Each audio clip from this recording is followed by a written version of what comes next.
Ever notice how Rick and Morty's wild interdimensional adventures somehow feel completely different when they're whispered as bedtime stories?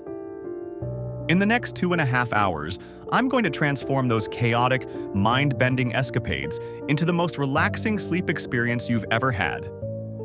From Pickle Rick to the Citadel, we're going to revisit all your favorite moments from the show, but slowed down and reimagined as gentle tales designed to help you drift off. The frantic pace of the original show gradually gives way to something much more soothing as we progress through dimensions together. Have you ever wondered what Rick and Morty's first adventure would sound like as a bedtime story instead of a chaotic sci-fi romp? That pilot episode established so much of what we've come to expect from the series.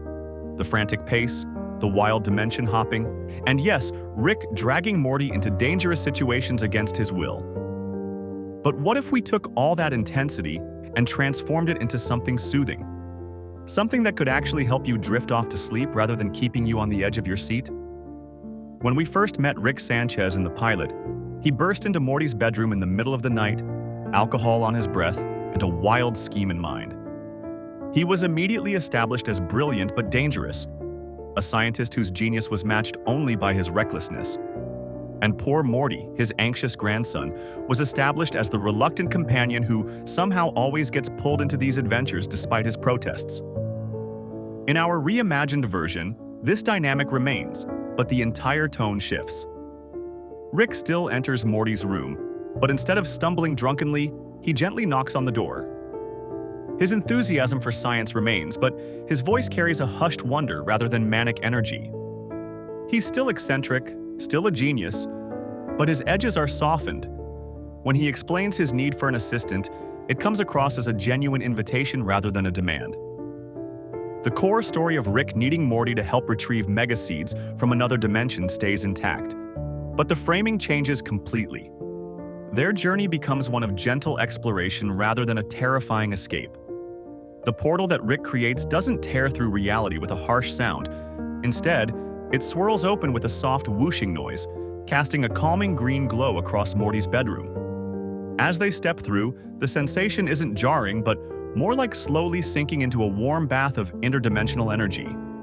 The alien dimension they visit, originally depicted as a bizarre and somewhat threatening environment, transforms into a place of wonder. The strange rock formations are described in soothing detail, their smooth surfaces catching the light of two gentle suns.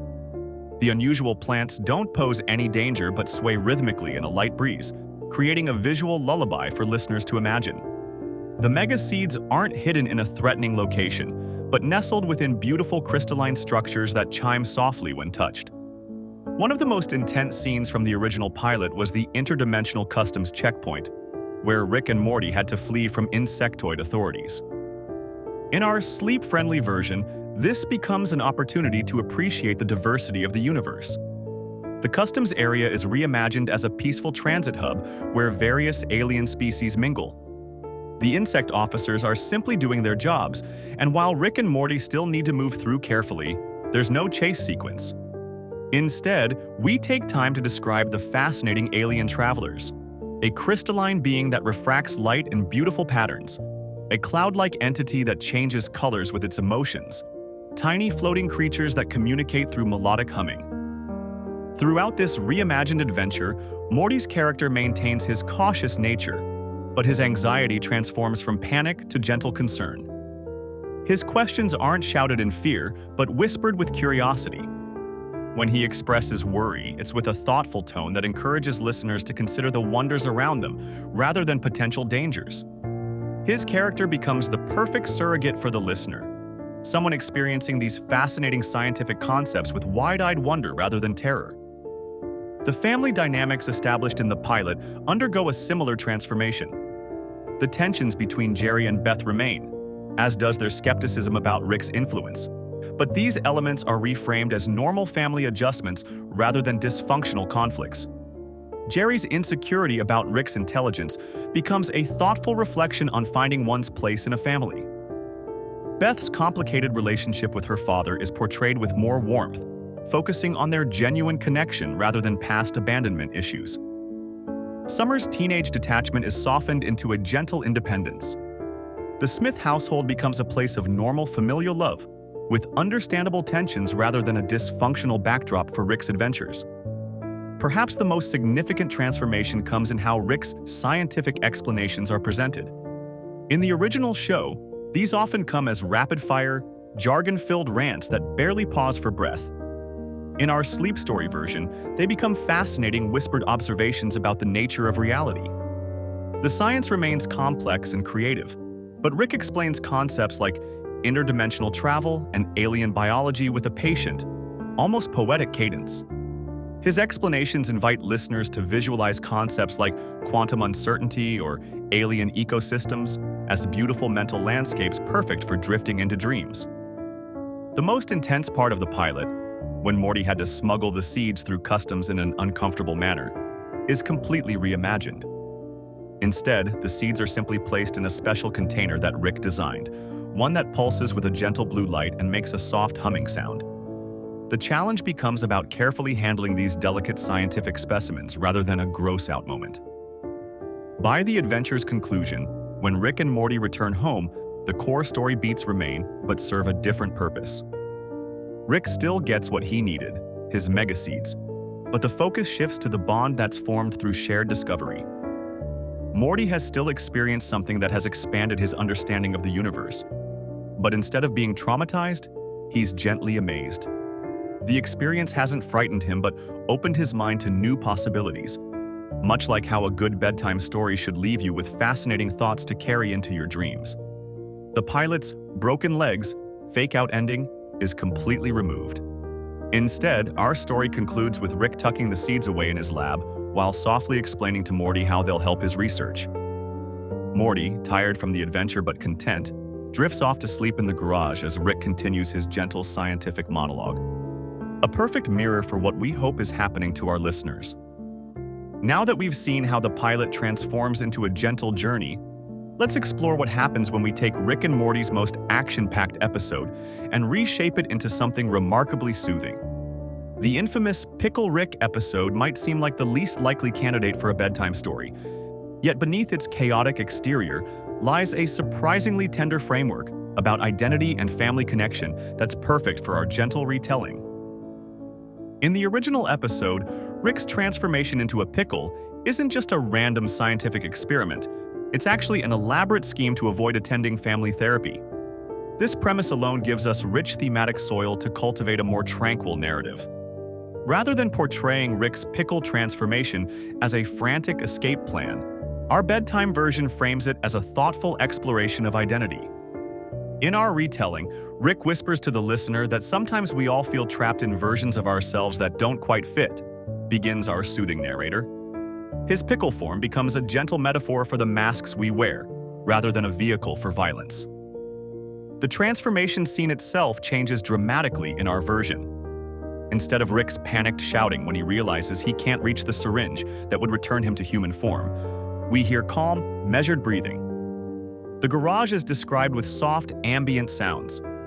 The gentle bubbling of chemical experiments and the soft mechanical hums that fill Rick's laboratory create an almost ASMR-like quality. Perhaps the most challenging aspect of transforming this episode is handling the notorious rat battle sequence. In the original, this scene features graphic violence as Pickle Rick constructs makeshift weapons from rat parts to battle his way through a sewer. Our reimagined version takes a completely different approach. The rats become curious creatures that Rick must understand rather than combat. Rick observes the intelligent movements of the sewer's furry inhabitants, the narrator explains in hushed tones. He realizes that to progress on his journey, he'll need to solve a puzzle of cooperation rather than conflict. The scene becomes one of gentle problem-solving, where Rick's scientific mind finds harmony with the natural world rather than dominating it through violence. The soundscape shifts too. Instead of the harsh, frantic music of the original battle, our version incorporates soft, rustling sounds and the gentle pattering of tiny feet. Rick's observations are delivered as fascinated whispers rather than battle cries, inviting the listener to visualize a peaceful underground world. When we reach the government facility portion of the story, the original's action sequences transform into a thoughtful navigation through quiet hallways. Rick's encounters with security personnel become brief, friendly exchanges rather than violent confrontations. His improvised gadgets are described with a sense of creative wonder rather than destructive potential. One of the most powerful elements of the original episode is Dr. Wong's therapy session. In our sleep-friendly version, her insights remain but are reframed as gentle wisdom rather than confrontational truth. When she speaks about intelligence being the ability to adapt and work as a team rather than escape challenging situations, her words float like soft clouds rather than striking like lightning. Dr. Wong shares her observations with a voice like warm honey, our narrator describes. She suggests that sometimes the bravest thing we can do is sit with our families through difficult moments rather than turning ourselves into pickles to escape. The family dynamics receive special attention in our bedtime retelling. Beth's frustration with her father becomes gentle concern. Summer and Morty's teenage angst transforms into mild uncertainty that resolves through understanding. The therapy room itself is described as a safe haven with soft lighting and comfortable furniture, creating a nurturing atmosphere that listeners can imagine as they drift toward sleep. Background sounds play a crucial role in this transformation. The Pickle laboratory setting is enhanced with ambient sounds that promote relaxation. The soft bubbling of pickle brine, gentle mechanical hums from Rick's makeshift devices, and the quiet sounds of scientific discovery. These audio elements create a sensory experience that complements the gentle narration.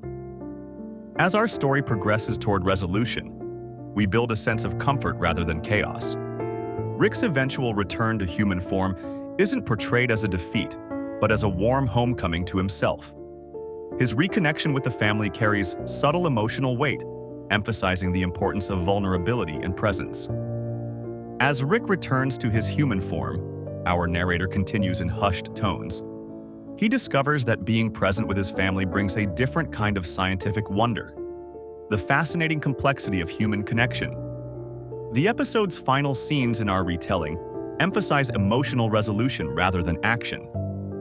We highlight the quiet moments where Rick chooses to stay for dinner with the family, suggesting that true adventure sometimes means simply being present with those we love. The family's conversation becomes a gentle murmur that gradually fades, mimicking the way our thoughts naturally drift as sleep approaches. The family dinner fades away as we journey to a place where thousands of identical scientists and their grandsons have created something extraordinary, a metropolitan hub that spans across dimensions. The Citadel of Ricks might seem like the last place you'd go to find tranquility, but if we strip away the political intrigue and focus on its dreamlike qualities, we discover an unexpected sanctuary for our tired minds. Imagine floating through a city where every face you pass is either a wild-haired scientist or his wide-eyed grandson, yet each one is subtly different from the last. The Citadel isn't just a setting for complex narratives. It's a marvel of interdimensional architecture that transforms beautifully when viewed from a more peaceful perspective. When we typically see the Citadel in the series, it's presented as a hotbed of conspiracy and faction. But for our sleep journey, we're going to focus on the gentle hum of portal technology that forms the backbone of this society. That distinctive sound, a soft, continuous whoosh punctuated by occasional harmonic overtones, creates a perfect ambient backdrop for drifting off to sleep. As we begin our tour, we notice how the soft blue glow emanates from nearly every corner of the Citadel. This isn't the harsh fluorescent lighting of our world, but a gentle, almost aquatic illumination that bathes everything in calming cerulean tones. The scientific equipment that powers the city doesn't buzz or screech. It pulses with a steady rhythm, not unlike a sleeping person's breathing. What makes the Citadel particularly suited for a bedtime story is how naturally it divides into distinct districts, each with its own unique ambiance. In the residential areas, we hear the distant murmur of Rick and Morty families going about their everyday lives. A reminder that even in this strange place, there's comfort in routine. The sound of portal doors opening and closing becomes like ocean waves, sometimes distant, sometimes closer, but always in a soothing pattern. The Citadel's scientific district offers a different kind of peace. Here, the soundtrack becomes the gentle clinking of laboratory glassware, the soft bubbling of experimental solutions, and the occasional satisfied from Rick's making new discoveries. Rather than focusing on the competitive nature of these scientists, we emphasize the wonder of shared knowledge. Thousands of brilliant minds working in harmony, their combined breathing creating a gentle white noise. Even the factory district, which in the original episode showcases the exploitation of Mortys in the workforce, transforms in our telling. Instead of harsh industrial clanging and the stress of production quotas, we hear the rhythmic, almost meditative sounds of assembly and creation. The Factory Morty storyline becomes a gentle narrative about finding one's purpose in the multiverse. We follow a particular Morty who discovers joy in creating perfect calibrations for portal guns, his movements becoming increasingly fluid and dance-like as he finds his natural talents. The sound of machinery in the factory district isn't harsh or threatening, our narration whispers. Instead, it's a steady rhythm that becomes almost hypnotic, like the gentle rocking of a boat on calm waters, carrying Mortys towards self-discovery rather than exploitation. The architectural features of the Citadel deserve special attention in our reimagining.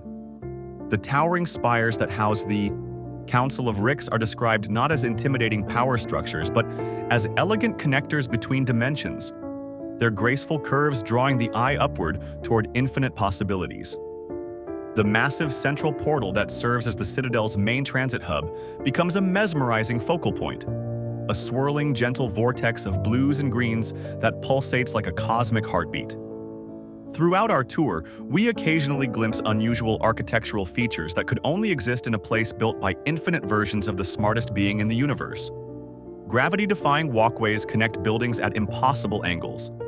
Certain structures appear to exist partially in other dimensions, their edges softly blurring into nothingness. Rather than creating anxiety about what's real, these features invite wonder. What would it feel like to rest in a room where the laws of physics are merely suggestions? Even the more bureaucratic aspects of the Citadel find new life in our peaceful retelling. The endless paperwork and regulations that frustrate the Ricks in the original story become a soothing ritual of organization. We describe the gentle scratching of pens on paper, the soft shuffling of documents, and the satisfied sighs of completed forms. Sounds that many find deeply relaxing in ASMR contexts. In our reimagining, the political complexity of the Citadel doesn't disappear entirely. Instead, it transforms into a distant context that adds depth without creating tension. The social hierarchy between different types of Ricks and Mortys becomes a gentle exploration of how we all find our place in communities. Rather than focusing on corruption and power struggles, we emphasize how different talents and perspectives create a functioning society. Even the ominous storyline of evil Morty's rise to power takes on a different quality in our bedtime version. Instead of presenting him as an immediate threat, we frame his story as a distant legend, something Rick grandparents might tell their Morty grandchildren before bed. They say there was once a Morty who saw beyond the patterns, our narration whispers. His story echoes through the Citadel's halls like a gentle reminder that even the most established systems continue to evolve and change. What makes the Citadel particularly effective as a sleep environment is how it combines familiarity with wonder. Every Rick and Morty has a face we recognize, yet each has their own subtle differences, just as our own thoughts before sleep contain both familiar patterns and surprising new connections. The constant gentle movement of figures through the Citadel's spaces creates a visual rhythm that's hypnotic rather than chaotic. As our tour continues, we find ourselves drawn to the educational district, where young Mortys learn about the multiverse in classrooms, unlike any on Earth. Here, we hear the gentle murmur of curious questions and thoughtful answers. The sound of chalk on blackboards, or in some classrooms, energy markers on quantum surfaces, creates a nostalgic atmosphere that many find deeply comforting. Throughout our exploration, we subtly guide listeners toward visualizing their own journey through this dreamscape. As you float through the central plaza, we suggest, you might notice how your breathing naturally aligns with the gentle pulse of the portal energies. Each breath draws you deeper into the Citadel's peaceful rhythms, each exhale releasing any tension you've been carrying. Your mind drifts from the Citadel's tranquil dimensions into a more intimate, personal space, the landscape of memories. In Total Recall, those infamous memory parasites created entire worlds within the Smith family's minds, but tonight, We're going to reimagine these fabricated moments as your personal sleep sanctuaries rather than invasive threats. The original episode presented quite a predicament for the Smith family. Alien parasites infiltrated their home by implanting false memories, multiplying every time someone reminisced about moments that never actually happened. What began as a single imposter quickly evolved into a house full of colorful characters, each one backed by increasingly elaborate, shared memories that felt completely real to everyone involved. But what if we shift our perspective? Instead of viewing these parasites as dangerous invaders, let's reimagine them as gentle dream architects, each one specializing in crafting a different type of soothing memory space. Photography. Raptor, for instance, no longer represents deception but becomes your personal guide through visual memories. Scenes captured in warm golden light where every image tells a story of comfort and connection. As you settle deeper into relaxation, Sleepy Gary transforms from Beth's false lover into a specialist in creating peaceful maritime memories. Imagine yourself aboard a gently rocking sailboat, his voice suggests. The water beneath you a deep, calming blue that matches the endless sky above. The soft wind carries just enough salt to remind you that you're safely cradled by the ocean. The visual design of these memory sequences takes on new meaning in our relaxation journey. What was once chaotic and disorienting becomes a dreamscape of soft colors and whimsical imagery. Each false memory becomes a gentle vignette with rounded edges that blur softly into the next, creating a continuous flow of calming scenarios custom-built for your mind. Even Uncle Steve, the very first parasite to appear, now serves as your introduction to this gallery of peaceful memories. His friendly, approachable nature makes him the perfect doorman to this experience. Remember that time we all went camping under the meteor shower? He might ask. And suddenly you're there, lying on a soft blanket as streaks of light paint the night sky, the crackling of a nearby campfire providing the perfect ambient soundtrack.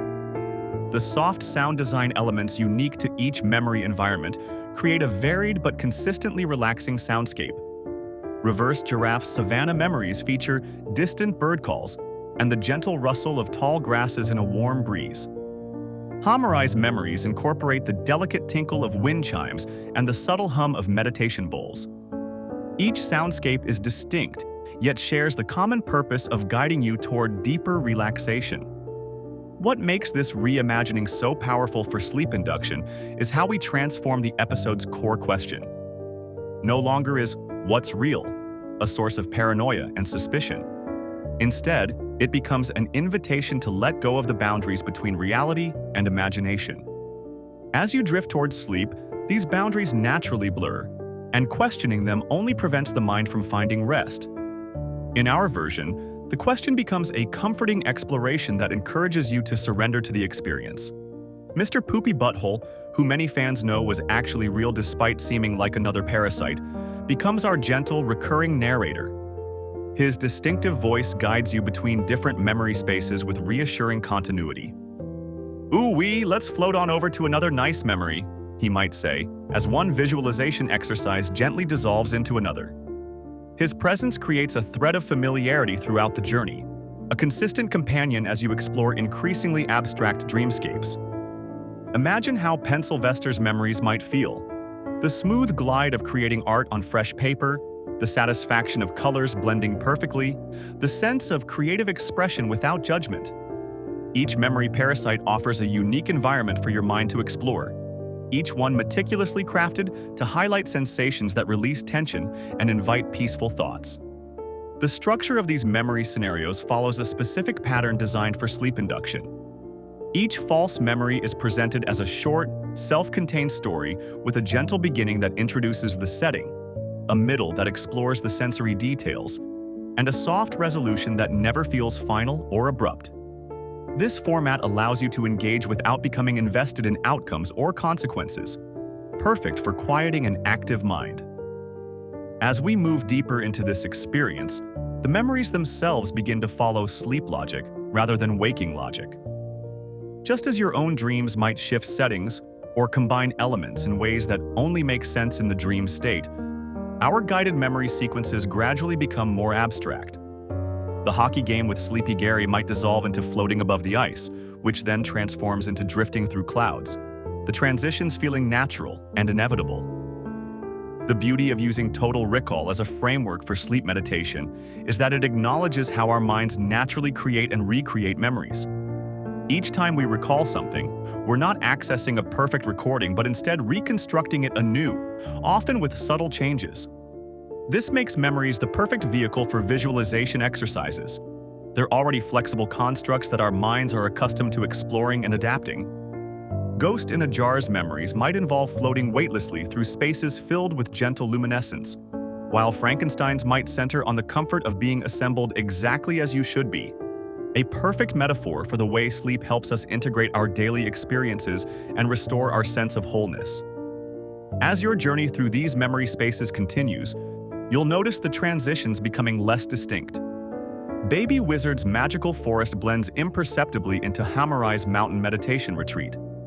This gradual blurring mirrors the natural progression toward deep sleep, where distinct thoughts give way to flowing, associative dream logic. The garage door creaks open to reveal the most unlikely sleep sanctuary in the multiverse. What if the most anxiety-inducing location in animation, a mad scientist's laboratory filled with doomsday devices and interdimensional portals, could actually be reimagined as the perfect auditory environment for sleep? While Rick's garage workshop typically generates panic rather than peace, those same mechanical sounds and chemical reactions, when slowed down and softened, create surprisingly effective ASMR triggers that can guide you toward the deepest, most restful sleep you've ever experienced. As we step into this transformed space, the first thing you'll notice is how different the atmosphere feels. The frantic, chaotic energy that normally permeates Rick's scientific sanctuary has been dialed down to a gentle hum of activity. The dangerous inventions that once threatened the fabric of reality now emit soft, rhythmic sounds that seem almost deliberately calibrated to relax your mind. Listen closely, and you'll hear the delicate metallic tapping of tools against workbench surfaces. Each tap creates a clean, clear sound that resonates just enough to be satisfying without becoming jarring. These aren't the frantic sounds of emergency repairs to prevent universal collapse. They're the thoughtful, measured movements of careful craftsmanship. The soft clink of a screwdriver being set down, the gentle sliding of metal components fitting together, the subtle click of dials being adjusted with precision. Chemistry plays a significant role in this auditory experience too. The various beakers and flasks that line the shelves aren't filled with volatile compounds on the verge of explosion, but instead contain gently bubbling solutions that create a consistent, soothing backdrop of sound. Each bubble forms slowly, rising through colorful liquids before breaking the surface with the softest possible pop. The rhythm becomes almost hypnotic, random enough to avoid becoming monotonous, yet consistent enough to establish a sense of safety and predictability. One of the most remarkable transformations involves Rick's portal gun. In the typical adventures, the activation of this device signals danger and chaos, a violent tear in space-time leading to unpredictable alien worlds. But in our Sleep Sanctuary version, the portal gun's operation has been reimagined as a gentle, almost whispered whooshing sound. Instead of the harsh electronic zap and the aggressive green tear in reality, we experience a soft, gradual opening, like a gentle exhalation or the sound of distant ocean waves rolling onto shore. The swirling energy emits a low-frequency hum that seems to massage your brain into a deeper state of relaxation. The genius of this reimagined space is that it doesn't eliminate the fundamental elements that make Rick's garage fascinating. It simply transforms their presentation. Complex inventions still fill every corner, but rather than overwhelming you with their potential for destruction, they now invite curiosity. A mysterious device with blinking lights becomes a source of gentle, rhythmic illumination. A containment field generator produces a barely audible force field that creates a subtle white noise effect, similar to the sound of gentle rainfall. Adding to this sense of safety are the distant muffled sounds of the Smith family going about their everyday lives. The faint sound of dishes being washed in the kitchen, soft footsteps overhead as someone moves between rooms, or the barely audible murmur of the television playing in the living room. All these elements create a cocoon of domestic tranquility around our scientific sanctuary. There's something deeply comforting about being in a space that feels separate yet connected to normal household activity. Even Rick himself has been transformed in this environment. His usual manic energy and rapid-fire explanations have been replaced by something altogether different. When he speaks, it's with a measured cadence, lingering on interesting details rather than rushing through them. His enthusiasm for science remains intact, but it's expressed through soft-spoken wonder rather than frantic excitement. He might spend a full minute describing the elegant simplicity of a quantum carburetor, his voice dropping to a near whisper as he traces his finger along its contours, creating yet another pleasing auditory texture. The beauty of interdimensional travel, he might explain in this gentler incarnation, isn't just in the destinations. It's in the journey itself, the way particles rearrange themselves, the subtle shift in atomic vibration as you move between realities. Each pause gives your mind space to drift, never demanding full attention, but always providing enough interest to keep anxious thoughts at bay. This transformed garage creates what sound designers would call a sound envelope, a complete auditory environment that surrounds you from all directions. Low frequencies from humming machinery provide a foundation, mid-range sounds from tinkering and movement create interest, and occasional high-frequency sounds like the gentle ping of a test tube or the soft hiss of cooling metal add dimension without startling. What makes these sounds particularly effective for sleep induction is their predictable unpredictability. Unlike a simple white noise machine that produces the same sound continuously, Rick's garage offers a complex but gentle soundscape that changes enough to mask disruptive outside noises but remains consistent enough to avoid triggering your brain's alertness response. Your mind doesn't need to process new information constantly, allowing it to gradually power down while remaining pleasantly engaged. The overall effect becomes more pronounced the longer you listen. At first, you might find yourself trying to identify each sound, mentally cataloging the various activities happening around the garage. But gradually, these distinct sounds blend into a cohesive whole. The boundaries between different audio elements soften, just as the boundaries between wakefulness and sleep begin to blur. This is what makes Rick's garage such an unexpectedly perfect sleep environment. The very complexity that makes it chaotic in its original form becomes an advantage when redesigned for relaxation. Your brain, which might otherwise chase anxious thoughts or replay the day's events, now has just enough gentle stimulation to keep it occupied without keeping it alert. The scientific atmosphere taps into your natural curiosity, but in a way that soothes rather than stimulates. These workshop sounds create what sleep researchers might call a cognitive buffer, giving your mind something simple and pleasant to focus on as your consciousness gradually surrenders to sleep. The gentle clinking of metal tools becomes as effective as counting sheep, but infinitely more interesting. The soft gurgling of chemical reactions works like a simplified form of meditation, giving you a neutral point of focus. While the garage filled with soft mechanical sounds offers one dimension of relaxation, there's something even more fascinating about the way our consciousness transitions through layers as we approach sleep. The Microverse battery episode might seem like just another wild adventure on the surface, but it actually provides the perfect blueprint for understanding how our minds create deeper and deeper states of tranquility when we're drifting off. Imagine consciousness as a series of nested universes, each one more peaceful than the last.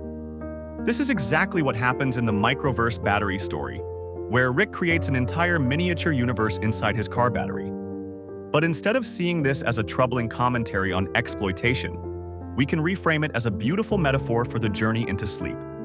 Each universe within a universe represents another level of your consciousness gently surrendering to rest. The outermost layer, the equivalent of our microverse, is that initial state where you're still somewhat aware of your surroundings but beginning to relax. The ambient sounds here are clear and recognizable. Gentle whirring of tiny machinery, the soft hum of civilization going about its business, all contained within the protective shell of Rick's battery. This first level mirrors that initial relaxation state where your breathing starts to slow and your muscles begin to release tension. As we move inward to what the episode calls the miniverse, everything becomes slightly more abstract. The sounds shift to a softer register, more distant hums, gentler vibrations, and sounds that are harder to identify specifically. This mirrors how your thoughts become less distinct as you sink deeper toward sleep. In this second layer, specific worries dissolve into general feelings, and concrete thoughts begin to transform into impressions and images. The character of Zeep Zanflorp takes on a completely different role in our relaxing reinterpretation. Rather than being Rick's scientific rival, Zeep becomes a gentle guide through these nested realities, his voice growing progressively softer as we venture deeper. Understanding the principle of nested consciousness, our imagined Zeep might whisper, is simply about recognizing that each deeper state contains infinite potential for rest. His scientific explanations become soothing mantras rather than competitive challenges. When we reach the innermost teeny-verse layer, sounds become almost imperceptible. Just the faintest whispers of existence, like the barely audible electrical impulses of a brain preparing for deep sleep. This deepest layer parallels the transition into delta wave sleep, where consciousness becomes so diffuse that it feels like floating in a cosmic void of perfect peace. The elegance of this nested structure isn't just conceptually satisfying, it actually mirrors established relaxation techniques. Progressive muscle relaxation, for instance, often guides practitioners through stages of increasingly deeper release. Just as Rick and Zeep must travel through each universe to reach the center, listeners journey through progressive states of letting go to reach their deepest sleep state. Each universe in our story generates its own unique lullaby. The outer microverse produces sounds like soft wind through alien trees and gentle electrical currents. The middle miniverse offers even softer tones, perhaps crystalline chimes or the distant echoes of what might be voices, but too far away to make out any words. The innermost teenyverse presents barely perceptible vibrations, like the quantum hum of atoms themselves, creating a white noise so subtle it seems to emerge from within rather than without. What's fascinating about these nested worlds is how they naturally create a sense of perspective. Just as standing on a mountain makes your problems seem smaller, moving through nested universes provides that same comforting shift. Your daily concerns belong to that outermost universe and seem increasingly distant as you journey inward. This mirrors exactly how falling asleep naturally distances us from our waking worries. In the original episode, these miniature universes were designed for power generation, but in our relaxing reinterpretation, we can see this concept in a completely different light. The true power being generated isn't electricity, but peace itself. Each nested universe creates its own form of restorative energy, helping to recharge not a car but your own inner resources. The deeper you go, the more profound the restoration becomes. The philosophical implications of worlds within worlds become strangely comforting rather than troubling when viewed through this lens. Instead of raising existential questions about our own reality, they offer reassurance that consciousness has natural layers and depths we can visit safely before returning. Just as Rick and Zeep eventually find their way back out through the nested universes, we too will return to wakefulness when we've completed our restful journey. This structure provides a perfect template for guided sleep meditation. Imagine being led through these concentric worlds, each one removing another layer of wakefulness until you reach that centermost point where consciousness gently dissolves into sleep. The transitions between worlds become like doorways between different sleep stages, each one taking you deeper. The sounds of creation rather than exploitation become our focus in each universe. We hear the gentle process of stars forming in the distance, the soft rustle of life evolving, the barely perceptible hum of consciousness itself developing. These creative forces generate a different kind of power, not the power to run machines, but the power to restore mind and body through complete rest. Even more fascinating is how this nested structure mirrors the actual architecture of sleep itself. Sleep researchers recognize distinct stages we pass through, from light stage 1, sleep through deeper stage 2, and finally into the profoundly restorative slow wave and REM sleep. Each stage has its own characteristic brainwave patterns and depth of consciousness, just like our nested universes have their own distinctive environments and soundscapes. The color coding of our mental experiences creates patterns just as meaningful as those found in our sleep cycles. Rick's meticulous organization of Morty's forgotten memories mirrors a phenomenon we all experience: the way our thoughts transition from structured to abstract as we drift towards sleep. Those glowing vials in Morty's mind blowers aren't just containing erased traumas. They represent a perfect pathway between wakefulness and dreams, with each memory fragment becoming progressively more dreamlike until they're indistinguishable from your own subconscious creations. What makes this collection of memories so uniquely suited for sleep induction is the ingenious color system Rick developed. The red memories represent the more intense experiences, something we typically want to avoid before bedtime, but when transformed into gentle narratives, they create a perfect starting point that commands just enough attention to quiet a busy mind. The blue memories, being more neutral in their emotional impact, serve as a natural transition into deeper relaxation. Finally, the purple memories, with their positive associations, guide listeners toward the pleasant mental state ideal for sleep. Each memory fragment functions like a self-contained story with a soothing structure. Unlike the overwhelming continuous narratives of daily life, these brief vignettes provide gentle beginnings that establish a scenario, middles that explore a simple concept, and soft resolutions that leave the mind satisfied yet ready to drift further. This structure aligns perfectly with how our thoughts naturally fragment and resolve as sleep approaches. Consider how in our reimagined version, a memory of Morty encountering an alien life form might begin with gentle wonder at its unusual appearance, transition into a brief moment of communication through light patterns, and conclude with a simple mutual understanding, all contained within a few minutes before smoothly transitioning to the next memory. This pattern creates a mental rhythm conducive to relaxation. The progression through these color-coded memories creates a natural sleep induction journey. We start with slightly more engaging red memories that hold your attention but have been reframed to focus on wonder rather than fear. A memory of Morty accidentally destroying a civilization by stepping on them becomes, in our telling, a gentle meditation on perspective and the vastness of the universe. The emotion shifts from guilt to philosophical acceptance. As we transition to blue memories, the narratives become less plot-driven and more sensory. A memory of Morty experiencing a dimension where time moves differently might focus on the beautiful visual effects of light trails and the sensation of moving through space, rather than any particular conflict. The blue memories serve as a bridge between active listening and passive experience. The transitions between memories become increasingly soft as we progress. Early transitions might feature Rick's voice gently introducing the next scenario, but as we move deeper into the collection, one memory dissolves into another with greater fluidity. The boundaries between separate experiences blur, just as our own thoughts blur at the edges of consciousness before sleep. This progression mirrors how our brain naturally prepares for sleep. Our thoughts gradually lose their linear structure, becoming more associative and dreamlike. Where the original episode played with the confusion of lost memories for comedic effect, our sleep version embraces this quality as a feature rather than a bug. The gentle confusion becomes comforting rather than concerning. What makes these memories particularly effective for sleep induction is how Rick's explanations transform from his typical cynicism to something more nurturing. Instead of dismissively explaining away Morty's concerns, our reimagined Rick offers philosophical comfort.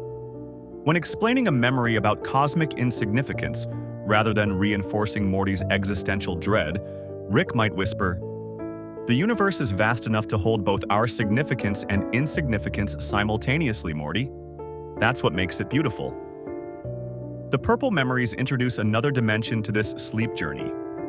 These positive experiences need less reframing and serve as the final step before dreams take over completely. A memory of Morty successfully communicating with an alien species or having a rare moment of connection with Rick becomes a gentle affirmation of belonging and purpose. These softer emotions create the perfect mental environment for surrender to sleep. As we progress through the collection, the memories themselves become less about concrete events and more about abstract experiences. A late purple memory might simply be Morty, floating through a beautiful crystalline dimension with no particular narrative at all, just sensory experience. This gradual shift from story to pure experience mirrors how our thoughts naturally transform as we approach deep sleep. The fragmented nature of these memories creates an ideal bridge between conscious listening and unconscious dreaming. Unlike continuous narratives that might keep you engaged and awake to follow the plot, these disconnected vignettes allow the mind to let go of tracking causality.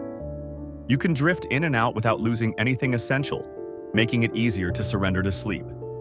By the final set of memories, the line between listening and dreaming becomes nearly imperceptible. The stories become so abstract and dreamlike that they could easily be your own mind's creations rather than narrated content. A memory of Morty experiencing a dimension of pure color and sound might blend seamlessly with your own emerging dreams, creating a perfect transition to sleep. The core question in Morty's Mindblowers about what's real and what's fabricated transforms from an anxious, existential worry into a comforting invitation to let go of certainty. Instead of fighting to distinguish between reality and imagination, listeners are encouraged to embrace the blurring boundaries as sleep approaches. This reframing helps release the need for mental control that often keeps us awake. As our minds relinquish control and certainty, we're ready to explore a different dimension of the sleep journey, one where reality splinters into infinite possibilities. Those random, disconnected thoughts emerging as you drift toward unconsciousness operate on the same principle as Rick's interdimensional cable. This invention allows viewers to surf through an infinite array of TV channels from across the multiverse, each one more bizarre than the last.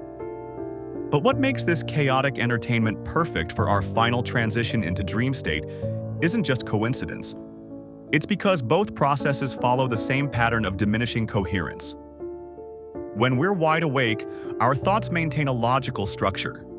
We think in complete sentences and follow coherent trains of thought. But as sleep approaches, this structure begins to dissolve. Our thoughts jump randomly between topics without clear connections, exactly like flipping through interdimensional cable's infinite channels. This parallel becomes our gateway to transforming what was once absurd comedy into the perfect sleep aid. The original interdimensional cable segments feature rapid-fire channel changes, loud voices, and often disturbing content. But in our sleep-inducing version, these elements undergo a crucial transformation.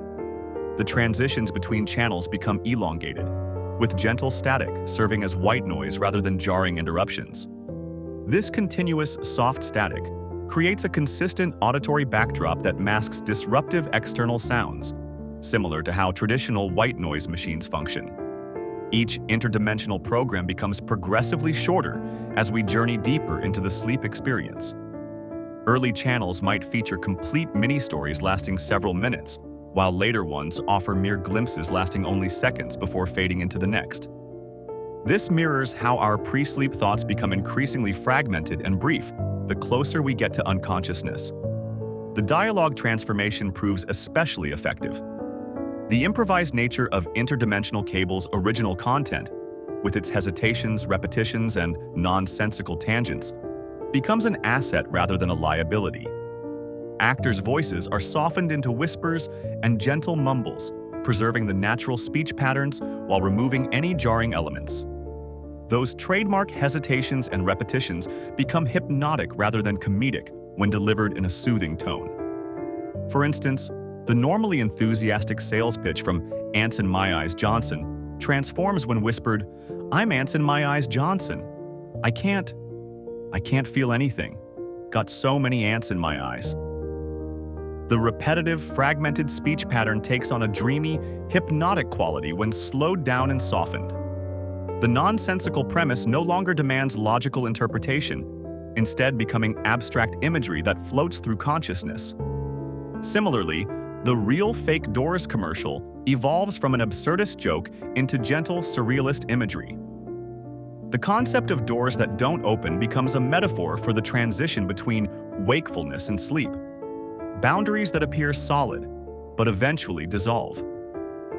The salesman's repetitive phrases about fake doors become a soothing mantra when whispered, helping listeners release their grip on reality. What makes these transformations so effective is how they mirror the brain's natural behavior during sleep onset. As we approach sleep, our thoughts naturally become more random and disconnected. Our internal monologue shifts from complete sentences to fragments, then to abstract images and feelings. By synchronizing the cable's content progression with this natural pattern, we create a seamless transition where external stimuli align perfectly with internal mental processes. The channel-changing mechanism itself becomes a sleep aid. The soft click and brief static between channels creates a consistent, predictable pattern that the brain can synchronize with. This regularity allows the mind to surrender control, knowing another gentle transition is always coming. The static between channels serves as white noise, masking potentially disruptive sounds in the listener's environment. As we progress deeper into the interdimensional cable experience, the content becomes increasingly abstract. Early channels might feature recognizable premises with clear narratives, while later ones dissolve into fragments of color, sound, and emotion. This progression mirrors how our thoughts naturally transition from logical structures to the abstract imagery of dreams. The absurdity of shows like Ball Fondlers or How Did I Get Here loses its jarring quality when transformed into gentle whispers accompanied by soft background sounds. These concepts become dream scenarios rather than comedy sketches. The question, "How did I get here?" transforms from a bizarre premise into the perfect mantra for surrendering to sleep's mystery. Another key transformation involves the emotional tone. Many original interdimensional cable segments contain violent, sexual, or disturbing content played for shock value. In our sleep version, these elements are filtered out in favor of the merely absurd or surreal. The focus shifts to concepts that are strange but not threatening, creating a safe space for the mind to wander. What makes this approach so effective is that it doesn't fight against the random, chaotic nature of interdimensional cable. It embraces it. Rather than trying to impose structure where none exists, we use the inherent randomness as a tool for sleep induction. This aligns perfectly with sleep experts' recommendations to stop trying to control thoughts when attempting to fall asleep. Instead of fighting against random thoughts, we create a context where randomness is expected and welcomed. As listeners progress through this section, the transitions between channels become increasingly blurred. Early on, Rick's voice might provide brief context for each new channel, but eventually, these explanations fade away. Channels begin to blend into each other, creating a dreamlike flow where one absurd scenario morphs imperceptibly into another. This mirrors how dreams typically unfold, with settings and characters transforming without logical explanation. The portal technology that powers interdimensional cable provides another perfect sleep metaphor. Just as Rick's device opens doorways between dimensions, sleep opens portals between our conscious and unconscious minds. The gentle hum of portal energy becomes a consistent background element, symbolizing this transition between states of awareness. For especially effective relaxation, certain interdimensional shows become recurring elements, appearing briefly throughout the sequence. This creates a sense of familiarity within the chaos, like recurring motifs in our own dreams. Listeners might hear whispered fragments from personal space or Gazorpazorpa field multiple times, each appearance shorter and more abstract than the last. Those familiar fragments from interdimensional shows gradually give way to something even more powerful, a transformation in how we experience time itself. The character of Slow Mobius might seem like just another one-off joke in Rick and Morty's universe, but he represents something far more significant for our sleep journey. This often overlooked character possesses the ability to manipulate time, slowing down moments to create what feels like expanded experiences. It's this very concept that holds the key to achieving the deepest, most restorative sleep state. Time dilation in Rick and Morty typically creates tension, comedy, or existential dread. Think about how Rick freezes time in the A Rickle in Time episode, causing reality to splinter into uncertain possibilities. But what if this same concept could be repurposed for something entirely different? When approached from a sleep-inducing perspective, time manipulation becomes a powerful tool for relaxation rather than a source of sci-fi anxiety. The technique works on multiple levels simultaneously. First, there's the narrative itself, which gradually adopts a slower cadence as this section progresses. Words become more spaced out. Pauses extend naturally between sentences. The voice guiding you through these interdimensional sleep scenarios takes more time to form each sound, creating natural valleys of silence for your mind to rest within. This isn't just storytelling. It's a practical application of how slowed speech patterns and extended pauses in narration significantly enhance relaxation for listeners. As the voice slows, you might notice how your own breathing naturally synchronizes with this new temporal experience. This isn't coincidental. It's a carefully designed feature of time dilation for sleep. When slow Mobius extends a moment, he's essentially creating more space within time itself.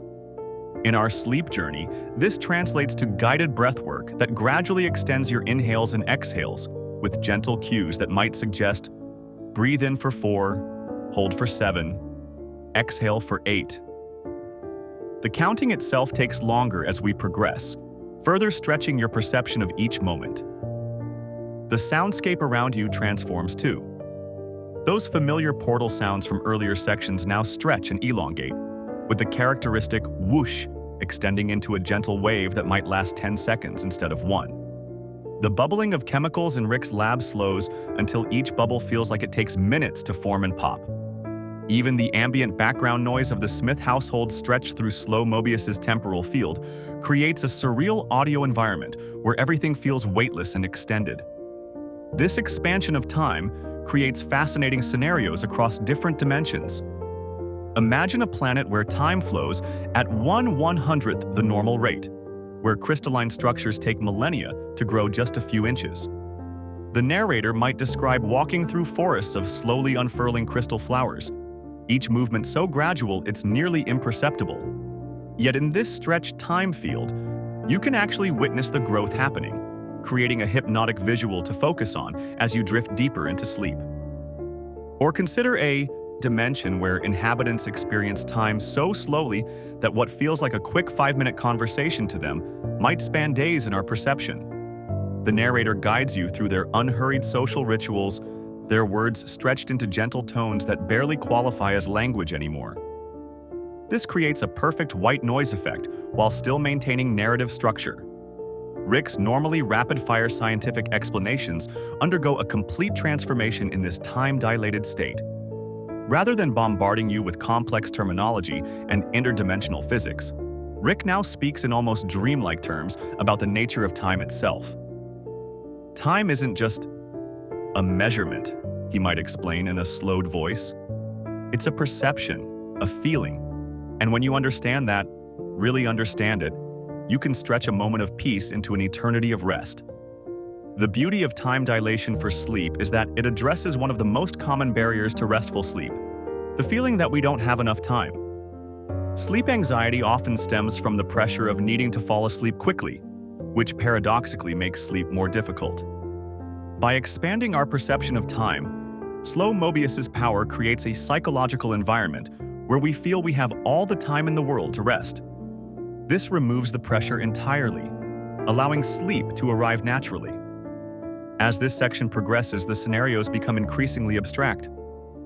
We might visit a dimension where beings experience their entire lifetimes in what feels to us like a single night of sleep. Their complete life cycle, birth, growth, learning, love, age, and peaceful passing, becomes a metaphor for the sleep cycle itself. Each stage of their existence corresponds to a deeper stage of sleep, creating a narrative structure that naturally guides you toward the deepest delta wave sleep. The time dilation effect also explains why 5 minutes of REM sleep can contain what feels like hours of dream experience. This fascinating quirk of human consciousness mirrors exactly what slow Mobius demonstrates: that our perception of time is malleable, especially in altered states of consciousness. By leaning into this natural phenomenon, the sleep narrative actually enhances what your brain already does naturally during sleep. The science behind this approach is surprisingly sound. Research suggests that when we perceive time as expanded, we experience a sense of abundance rather than scarcity. This creates optimal conditions for the brain to transition into deeper sleep stages. The slowed pacing helps synchronize brain waves to the slower frequencies associated with deep sleep, essentially training your neural activity to match the desired sleep state. As your consciousness begins to fully surrender to this expanded temporal field, you might experience what feels like floating in a vast ocean of time. Individual thoughts no longer rush by in a torrent, but instead drift slowly past like gentle clouds. Each breath feels like it contains an entire universe of rest within it. You've reached what could be called slow Mobius consciousness, a state where time has become so expanded that the boundaries between moments have dissolved completely. As individual thoughts drift like gentle clouds in expanded time, we encounter a profound question at the edge of consciousness. What if the ultimate barrier to deep sleep isn't time at all, but our desperate clinging to individual identity? Unity's collective consciousness offers a radical alternative that challenges everything we believe about the boundary between wakefulness and sleep. Unity isn't just another character from Rick's complicated past. It's an entire civilization functioning as a single mind. While the show portrays their relationship as a complex love story with undertones of addiction and control, Unity represents something far more profound when viewed through the lens of sleep science. The hive mind's ability to merge countless individual consciousnesses into one harmonious entity mirrors exactly what happens as we transition from wakefulness to sleep. Think about it. What makes falling asleep so difficult sometimes? It's our attachment to individual thoughts, worries, and the very sense of being a separate self. The anxiety of "I need to sleep" actually prevents sleep. Unity's planet offers us a perfect metaphor for releasing this struggle. As we reimagine this world, it's not about conformity or loss of self, but about the peaceful surrender to something larger and more restful than our individual concerns. The ambient soundscape of Unity's planet provides the perfect audio environment for deep relaxation. Imagine thousands of beings moving in perfect synchronization, footsteps that create gentle rhythmic patterns rather than chaotic noise, voices that speak in perfect harmony rather than competing for attention, the subtle hum of a society where every action complements every other action. These aren't jarring sounds of conformity, but rather the peaceful audio signature of perfect balance. As Unity communicates, its voice exists as both singular and plural simultaneously. In our sleep journey, this voice begins as clearly individual but gradually incorporates harmonizing elements. Additional voices join in soft unison, creating gentle layers of sound that blend rather than compete. The effect becomes increasingly hypnotic as Unity's voice transitions from I to we in subtle ways that mirror your own journey toward collective unconsciousness. Join the peaceful flow of thoughts. Unity might suggest in a gentle whisper that seems to come from everywhere and nowhere at once. Let go and become one with the calm. These hypnotic suggestions don't demand or command, but rather invite you to experience the relief that comes from surrendering individual control. The linguistic pattern gradually shifts from directive to inclusive, from "you might notice" to "we are noticing," as the boundary between listener and narrator gently dissolves. What makes Unity's world so perfect for deep sleep induction is how it reframes the scary concept of losing individual consciousness as something profoundly comforting. In waking life, we cling to our separate identities, but sleep requires us to temporarily surrender this separateness. Unity shows us the beauty in this surrender, not as a loss, but as an expansion into something more peaceful than individual existence could ever be. The visual elements of Unity's world contribute to this sense of peaceful merging. As you imagine this planet, see how the architecture itself seems designed not for individual privacy, but for harmonious connection. Buildings flow into one another like thoughts merging in a dreaming mind. The color palette shifts gradually from distinct hues to blended watercolors that move and shift like consciousness itself becoming more fluid. Even the light seems to come from everywhere at once, without harsh shadows to create separation or distinction. Rick's complicated relationship with Unity takes on new meaning in our sleep story. Rather than focusing on the problematic aspects of their connection, we see their interaction as a profound lesson about attachment. Rick, normally so fiercely independent, finds himself drawn to the experience of merging with something greater than himself. His resistance and eventual surrender mirror our own journey into sleep each night. We fight to maintain our waking consciousness until the moment when surrender becomes inevitable and, ultimately, blissful. As you drift deeper into Unity's world, you might notice how your thoughts begin to lose their sharp edges. Just as the inhabitants of this planet share a collective mind, your own thoughts start to merge with the narrative being presented. The boundary between what you're hearing and what you're thinking blurs as sleep approaches. This isn't something to resist, but rather a natural process to welcome. The beautiful dissolution of separate thinking into the collective unconsciousness of deep sleep. The ambient sounds of Unity's world grow increasingly synchronized as you progress through this section. What began as distinct sounds, footsteps, voices, mechanical hums, gradually merges into a single, pulsing audio environment. This sound doesn't demand your attention, but rather creates a consistent foundation that your mind can safely surrender to. Like the collective heartbeat of an entire civilization, this gentle rhythm helps entrain your own biological rhythms toward the state of sleep. Unity's ability to operate as many bodies with one mind offers a particularly powerful sleep metaphor. As you lie in bed, your physical body remains separate from others, but your consciousness is preparing to join something universal. Every human who has ever lived has experienced sleep. It's perhaps the most shared human experience. When we sleep, we all participate in the same fundamental state of consciousness, regardless of our waking differences. Unity helps us understand this profound connection in concrete terms. The narrative arc of Unity's story provides the perfect structure for these final stages of sleep induction. Beginning with the distinctness of individual entities, progressing through the gentle merging of minds, and culminating in complete harmonious unity, the journey mirrors exactly how we transition from wakefulness to sleep. Each step of the narrative takes you deeper, making each subsequent surrender easier than the last. Imagine a universe where everything is exactly the same as our own, except everyone has lobster claws instead of hands. You've probably caught glimpses of this dimension during Rick and Morty's interdimensional adventures, but those brief moments barely scratch the surface of how fascinating this reality truly is. The lobster claw universe isn't just a visual gag. It's a fully realized world where a single biological difference has created ripple effects through every aspect of society. Let's start with the most immediate difference: the soundscape. When you first arrive in this dimension, you'll notice a distinct ambient soundtrack that follows you everywhere. The gentle clip-clop of claws against various surfaces creates a constant rhythmic backdrop to daily life. It's almost musical, the hollow click-clack against wooden surfaces, the sharper tapping against metal, and the softer sounds against fabric. In busy areas like shopping centers, the overlapping patterns of clicking create a soothing white noise that residents have grown so accustomed to, they barely notice it anymore. The architecture tells its own story about how this society adapted. You won't find conventional doorknobs anywhere.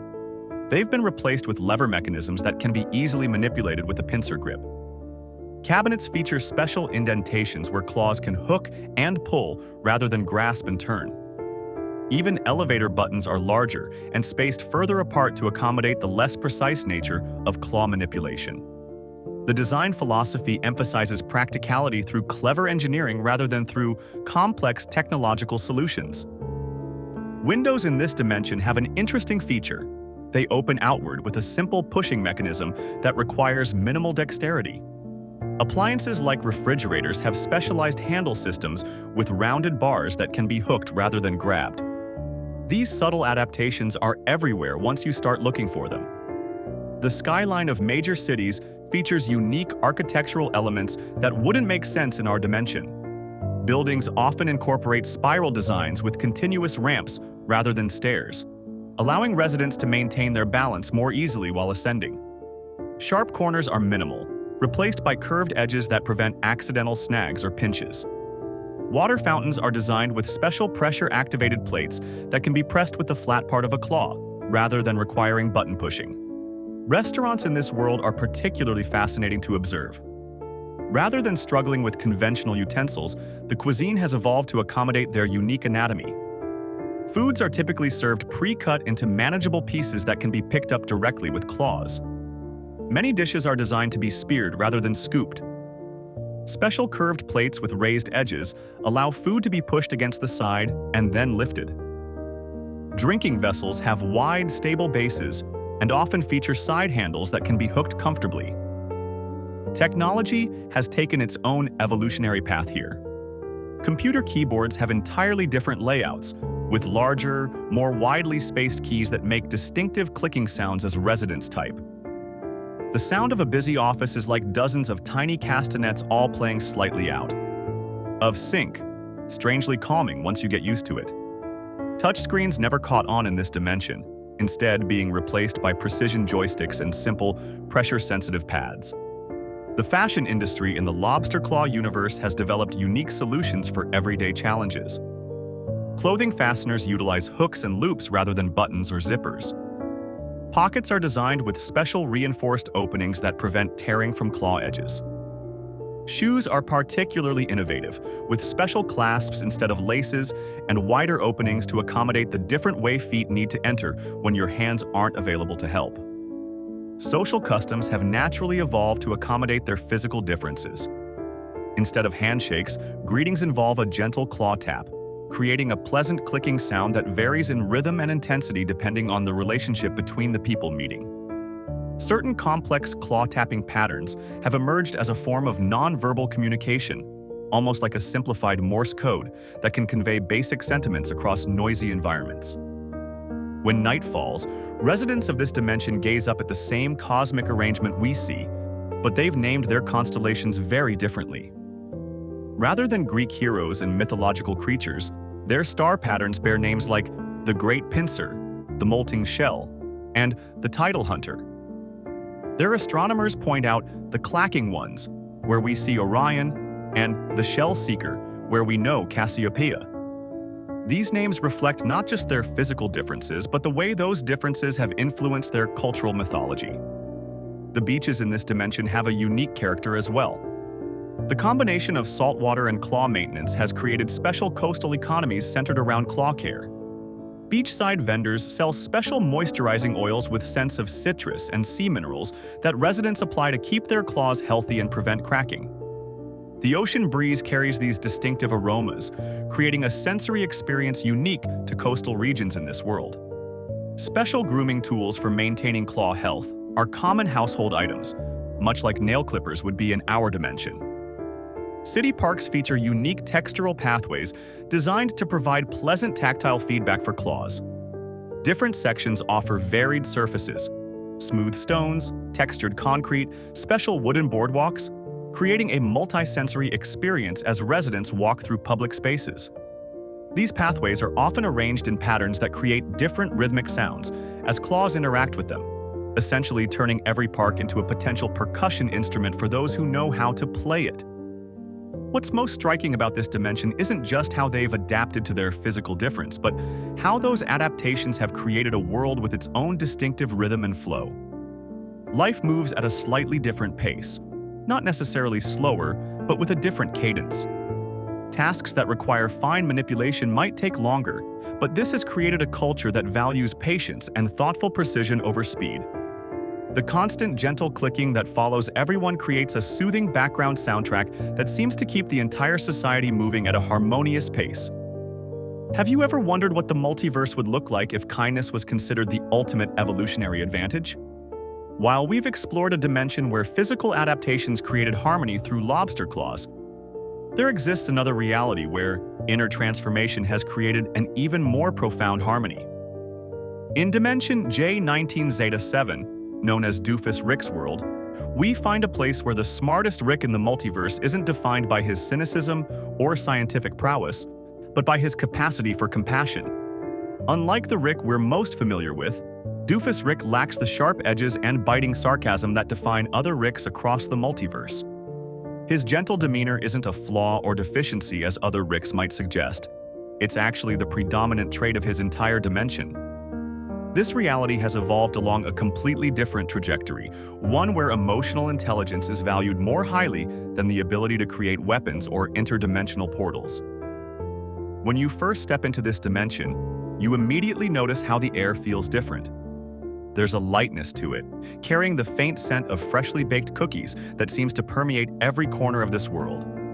It's not overwhelming or artificial, but a subtle reminder of the care that goes into even the most mundane aspects of life here. This isn't just because Doofus Rick enjoys baking for Jerry. It reflects a society that has cultivated comfort as a fundamental value.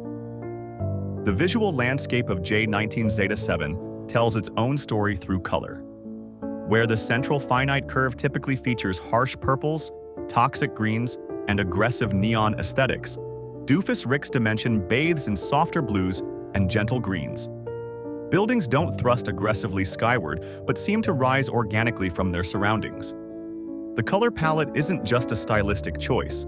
It represents a fundamental shift in how this society views progress and technology. Technology in Doofus Rick's dimension hasn't developed with the same aggressive functionality we see elsewhere. Devices aren't designed primarily for weaponization or exploitation, but for connection and comfort. Notice how machines don't emit the harsh buzzing sound so common in other realities. Here, technology hums softly, almost musically. Inventions serve to bring people together rather than isolate them. Communication devices prioritize clarity and emotional nuance over efficiency, creating technology that enhances rather than replaces human connection. If you pause to listen carefully to the ambient sounds of this dimension, you'll notice something distinctive about how people speak to each other. Conversations happen at a gentler pace, with thoughtful pauses that would feel uncomfortable in the rapid-fire dialogue of other realities. People here don't interrupt each other or race to deliver the cleverest retort. Instead, they listen deeply, allowing silence to create space for understanding. This conversational rhythm creates a naturally meditative quality to everyday interactions. The tactile experience of J19 Zeta 7 reinforces this gentler approach to existence. Run your hand along any surface and you'll find it surprisingly responsive. Materials seem to subtly adjust to your touch rather than remaining rigid and unyielding. Furniture conforms slightly to support rather than simply contain. Doorways have smooth, rounded edges instead of sharp corners.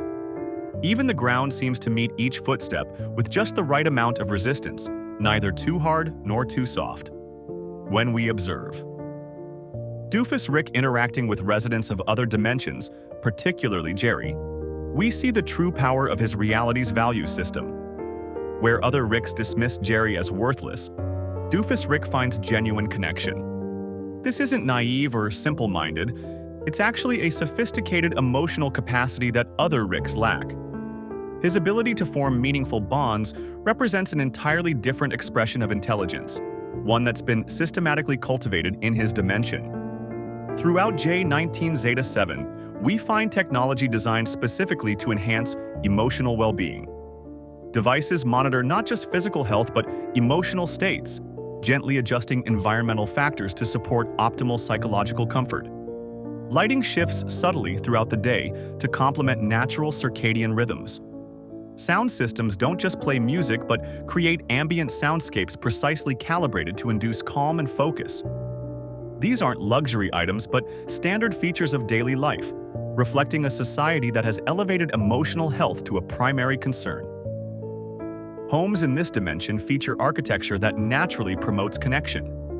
Living spaces flow into each other without harsh boundaries, creating environments where families naturally gather and interact. Windows are positioned to maximize natural light while maintaining privacy. Gardens aren't just decorative but are integrated with living spaces, bringing nature indoors and humans closer to the natural world. The result is living environments that feel inherently nurturing. The most striking aspect of Doofus Rick's world isn't any single technology or design element, but the underlying principle that has guided its evolution: the recognition that kindness itself can be a form of genius. In this dimension, emotional intelligence isn't considered separate from or inferior to analytical intelligence. They're understood as complementary aspects of the same evolutionary advantage. The most respected members of society are those who can apply their intellectual gifts toward fostering connection and understanding. Education in J1977 reflects this holistic approach to intelligence. Schools don't just teach facts and analytical skills, but give equal weight to emotional development, conflict resolution, and empathetic communication. Children learn physics alongside philosophy, mathematics alongside meditation. The result is generations of citizens who are both technically capable and emotionally mature, Able to create advanced technologies without losing sight of the human needs those technologies should serve. Perhaps most fascinating is how this dimension handles conflict. Without the cynical edge that characterizes most Ricks, disagreements are approached as opportunities for deeper understanding rather than competitions to be won. This doesn't mean conflict doesn't exist. Rather, it's channeled into productive problem-solving instead of destructive power struggles. The result is a society that evolves through collaboration rather than competition, finding innovative solutions that serve collective well-being. Doofus Rick's dimension serves as a powerful contrast to the often nihilistic worldview presented by other versions of Rick. While the main Rick believes nothing matters in an infinite multiverse, J19 Zeta 7 has developed a philosophy that finds profound meaning precisely because of infinite possibility. If all possibilities exist somewhere, then choices matter deeply. They determine which of those possibilities we manifest in our specific reality. Across the infinity of realities where meaning is created through choice, there exists a dimension where the past isn't just remembered, it's harvested. The simple Rick's universe has discovered something far more valuable than interdimensional travel or immortality. They've found a way to capture pure emotional experiences and transform them into consumable products. The implications for consciousness itself are both fascinating and disturbing. When we first glimpse this dimension in the show, it seems like a simple manufacturing facility, but the truth reveals something much more profound about the nature of memory across the multiverse. In this reality, memories aren't fleeting electrical impulses that fade over time. They're tangible resources that can be extracted, preserved, and shared. This scientific breakthrough represents a fundamental shift in how consciousness is understood. What makes this dimension especially intriguing is the sensory richness that permeates every aspect of existence. When we enter this universe, we're immediately enveloped by a sweet, nostalgic aroma that triggers our own personal associations with comfort. It's not just any scent. It's specifically calibrated to connect with whatever represents childhood happiness in your own memory. The genius of this universe's technology lies in how it interfaces with the visitor's consciousness, creating a bridge between external stimuli and internal emotional landscapes. The visual experience is equally distinctive. Everything appears slightly oversaturated, particularly the warm tones. Golden browns dominate the color palette, creating what feels like an eternal magic hour. That perfect moment just before sunset when everything is bathed in amber light.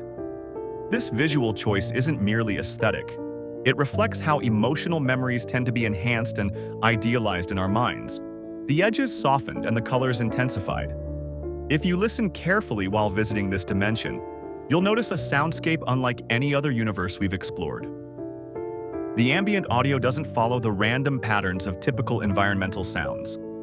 Instead, you'll hear distant children laughing, the distinct sound of wrapping paper being torn open, and the gentle murmur of loving conversations. These aren't random. They're carefully curated audio signatures associated with peaks of happiness in human experience. The sound designers of this universe have essentially created an acoustic catalog of joy, with different frequencies that resonate with different types of emotional memories. In most dimensions, time progresses linearly, but here it moves in gentle cycles. Moments don't simply pass and disappear. They loop back around, circling key emotional peaks like planets orbiting a sun. This temporal structure mimics how we naturally revisit cherished memories, returning to them again and again throughout our lives. It's not that time moves slower or faster. Rather, it follows emotional patterns rather than strictly physical ones. Perhaps the most subtle but significant difference is how this dimension feels when you interact with it. Everything has a softness to it, similar to objects that have been handled thousands of times. Corners are rounded, surfaces are smooth, and nothing feels harsh or jarring. It's reminiscent of a childhood toy that's been loved so thoroughly that its very form has adapted to human touch. This tactile quality reflects how memories themselves become.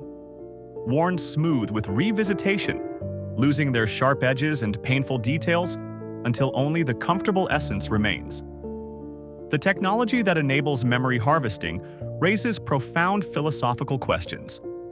If memories can be extracted and experienced by others, What does that mean for the uniqueness of consciousness?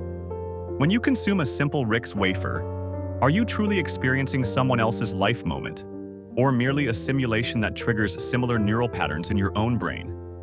The boundary between memory and experience becomes remarkably thin. The economic structure of this dimension is built entirely around this memory technology.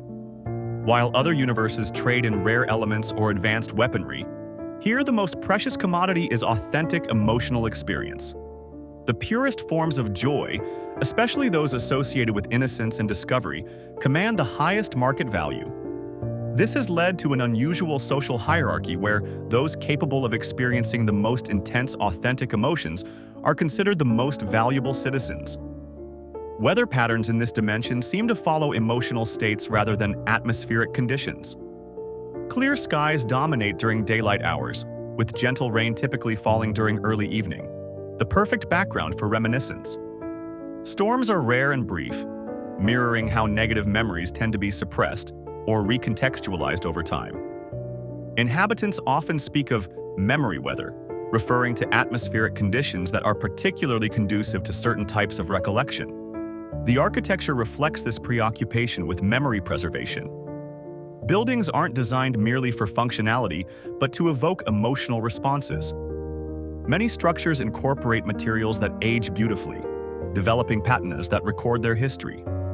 Windows are often positioned to capture light in ways that trigger specific memory-associated responses in the brain. Public spaces feature sensory gardens with plants selected for their ability to stimulate recollection through scent and texture. Even the flora and fauna have adapted to this memory-centric reality. Plants have evolved to release scents that stimulate the hippocampus, enhancing memory formation and recall. Some flowers only bloom when exposed to the brain waves associated with happy reminiscence. Animals display unusual behaviors, with some species appearing to have collective memories that span generations, allowing them to recall events they never personally experienced. The ethical implications of memory harvesting technology create the most significant tension in this dimension. The process of extracting memories for commercial use raises questions about consent and exploitation. Are those whose memories are harvested willing participants, or are they merely resources in an industrial process? The physical facilities where harvesting occurs are deliberately designed to appear warm and inviting, but this aesthetic choice might simply mask a more troubling reality. What makes this dimension particularly significant in the multiverse is how it challenges our understanding of what constitutes reality. If memories can be experienced with the same sensory richness as present moments, then the distinction between past and present becomes meaningless. This universe suggests that perhaps all times exist simultaneously, and our perception of linear progression is merely a limitation of conventional consciousness. Beyond our conventional boundaries of time lies a dimension that redefines the very nature of existence, a place where time flows at 1/100th the speed of our universe.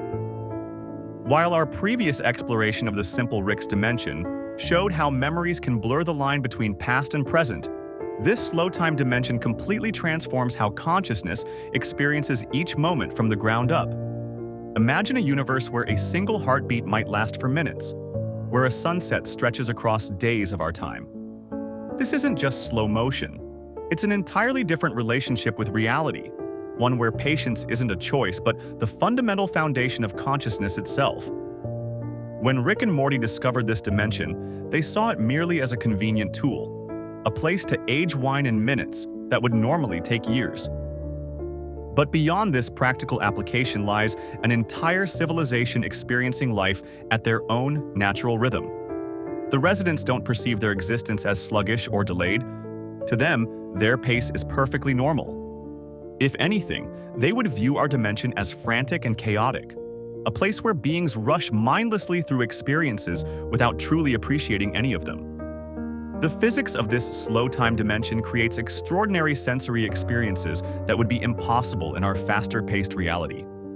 Light behaves differently here, with sunrises and sunsets extending for what would be entire days in our universe.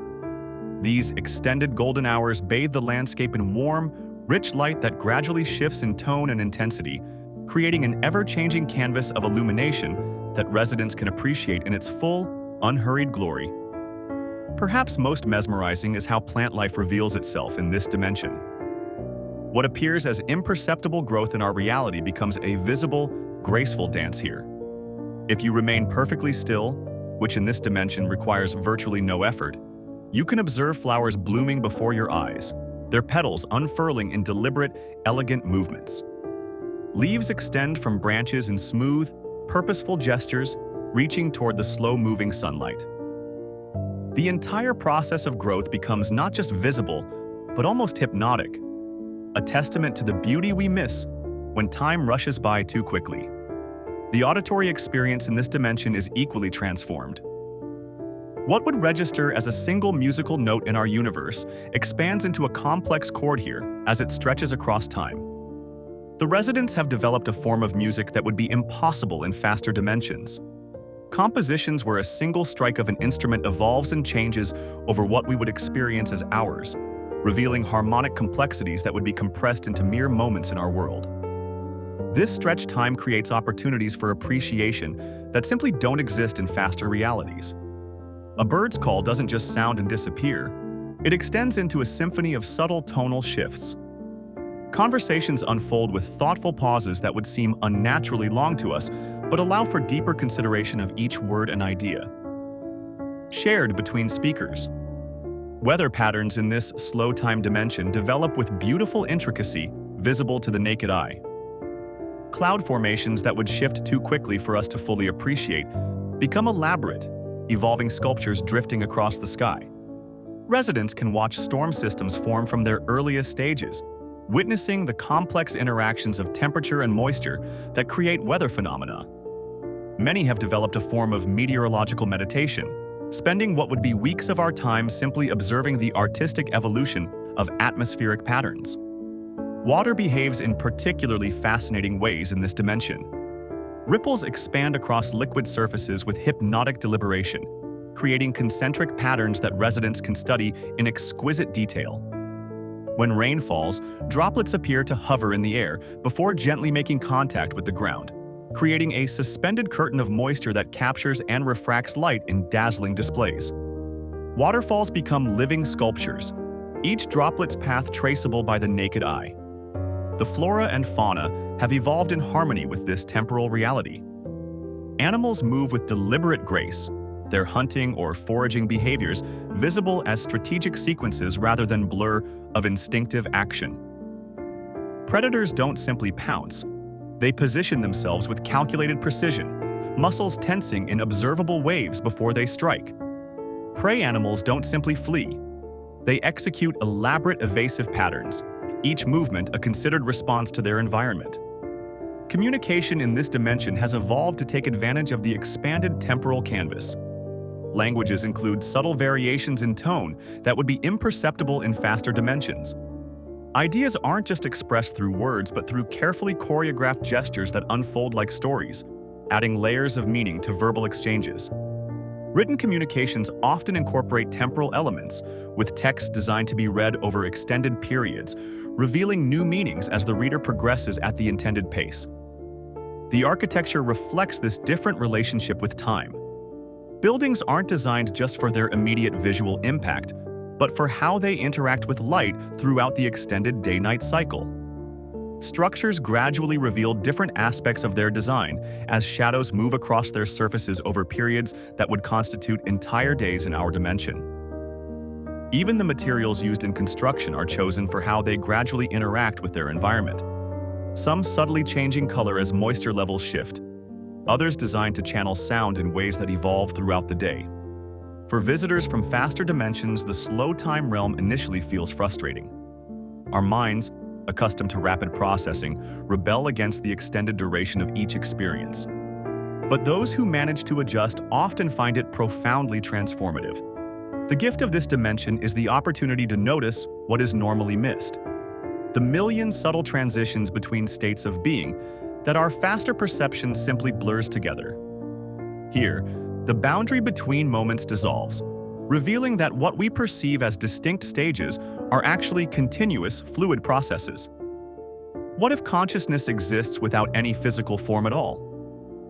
In a dimension Rick discovered during one of his gaseous transformations, beings exist as pure consciousness, completely untethered from the constraints of bodies. This remarkable reality challenges everything we understand about existence, revealing a universe where thought itself is the primary medium of being.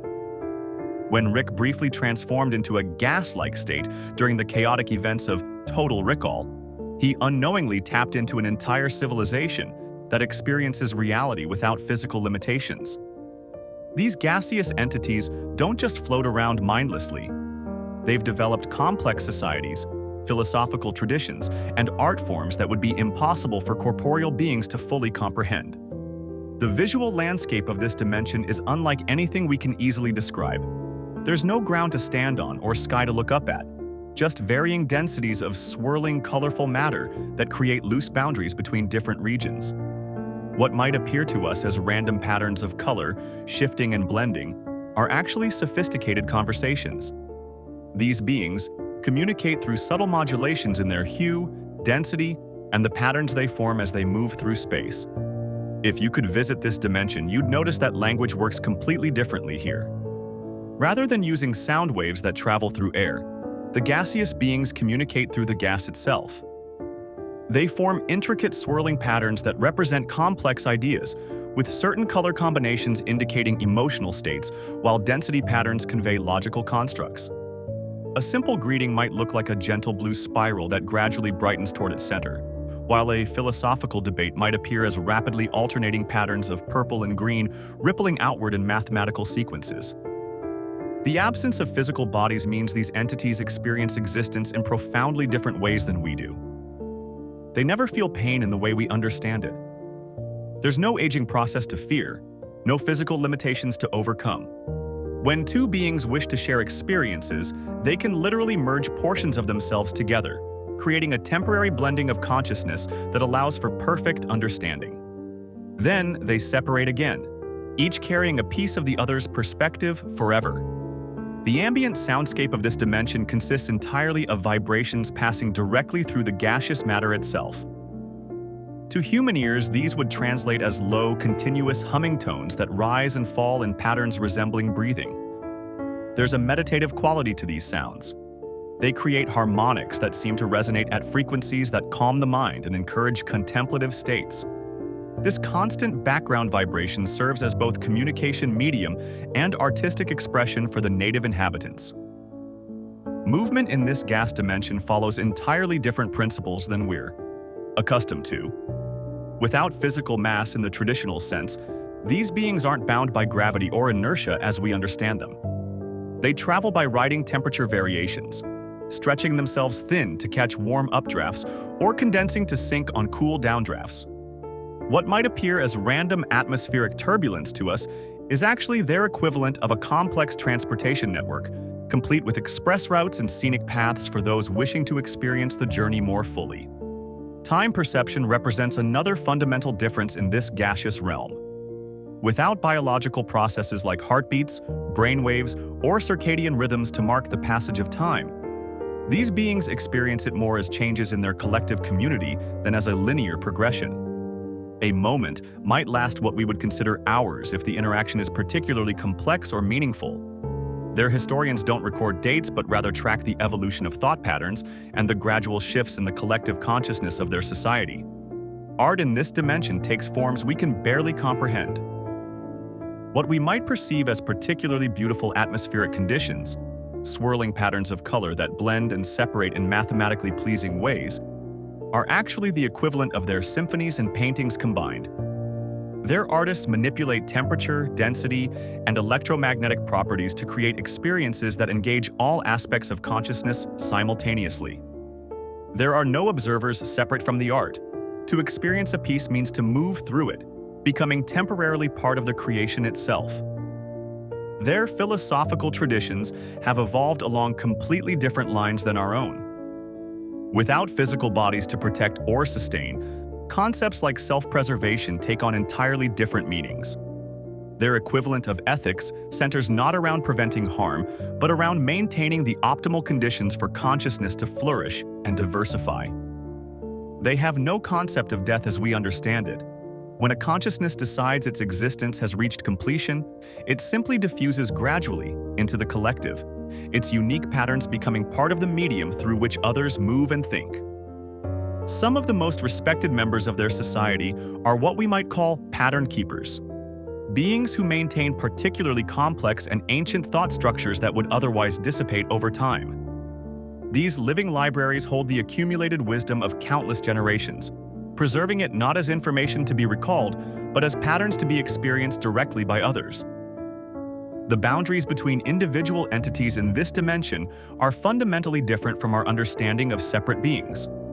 While distinct consciousnesses do exist, they can temporarily merge and separate again, sharing experiences directly without the imperfect medium of language. What might be considered an individual one moment might become part of a larger collective consciousness the next, only to separate again with aspects of the collective experience integrated into its pattern. From a world where beings share consciousness by choice, we now turn to a dimension where connection is the default state of existence. What would it feel like to never truly be alone? To have your thoughts flow between other minds as naturally as water between connected pools? Unity's dimension represents the ultimate question about consciousness. What happens when the walls between minds don't just temporarily dissolve, but fundamentally cease to exist?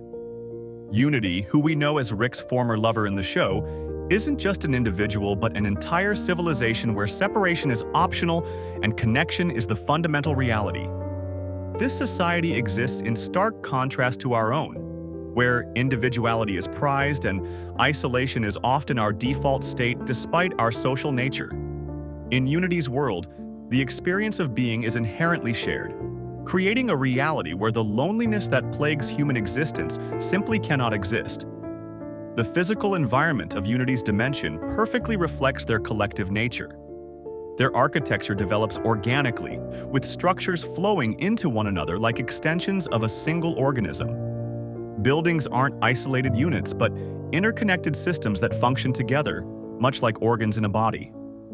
A neighborhood isn't just a collection of homes, but a living, breathing entity where each structure serves the whole.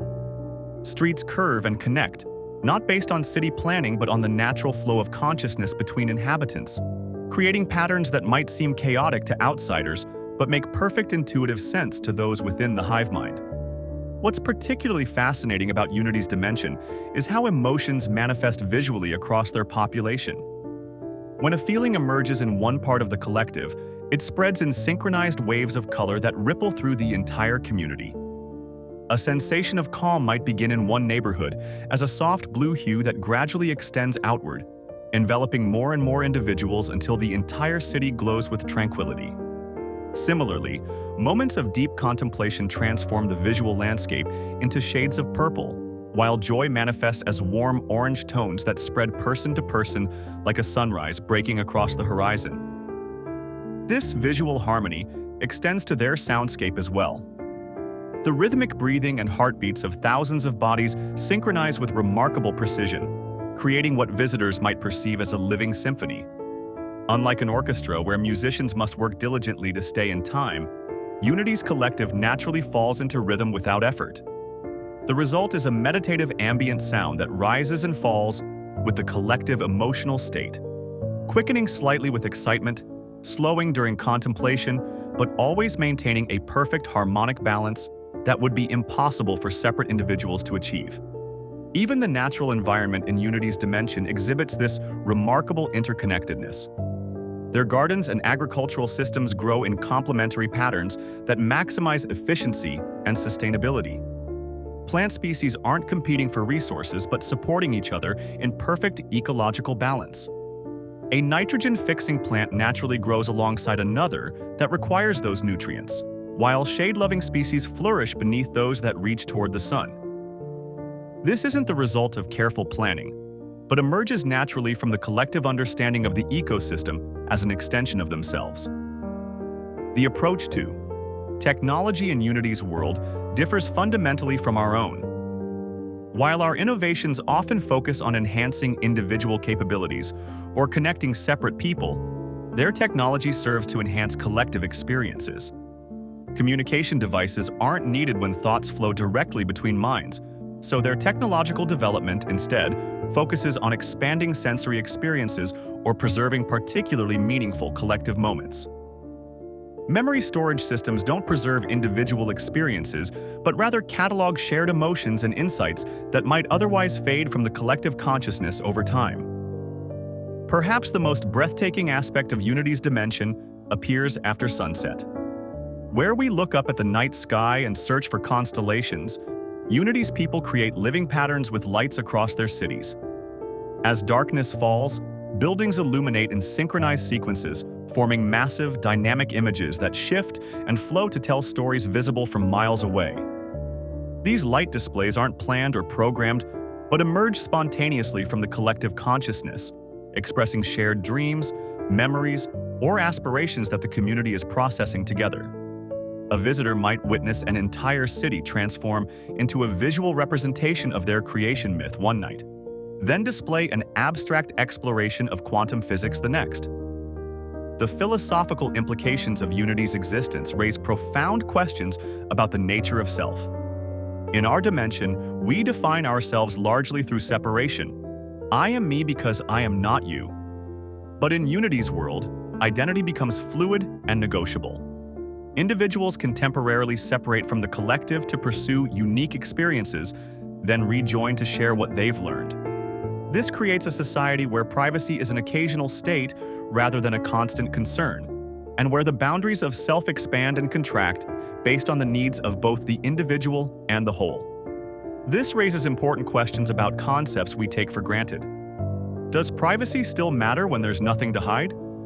Does conflict exist when everyone directly experiences the perspectives of others? Does art have meaning when creator and audience share the same consciousness? Unity's dimension doesn't offer simple answers, but presents an alternative framework for experiencing reality that challenges our most fundamental assumptions about existence. The language in Unity's dimension has evolved beyond simple verbal communication. While they can speak when interacting with beings from other dimensions, among themselves they've developed a multi-layered form of expression that simultaneously conveys thoughts, emotions, sensory experiences, and memories. A single word in their communication might transmit a complex concept along with its emotional context and historical significance, making their exchanges infinitely richer than our linear sentences. Perhaps most intriguing is how Unity's dimension handles disagreement. Without the barriers of separate consciousness, conflict takes on a fundamentally different character. What we might experience as argument becomes more like internal deliberation, with different perspectives considered not as opposing forces, but as complementary viewpoints contributing to a more complete understanding. This doesn't mean they've eliminated all tension. Even a single mind can experience conflicting desires.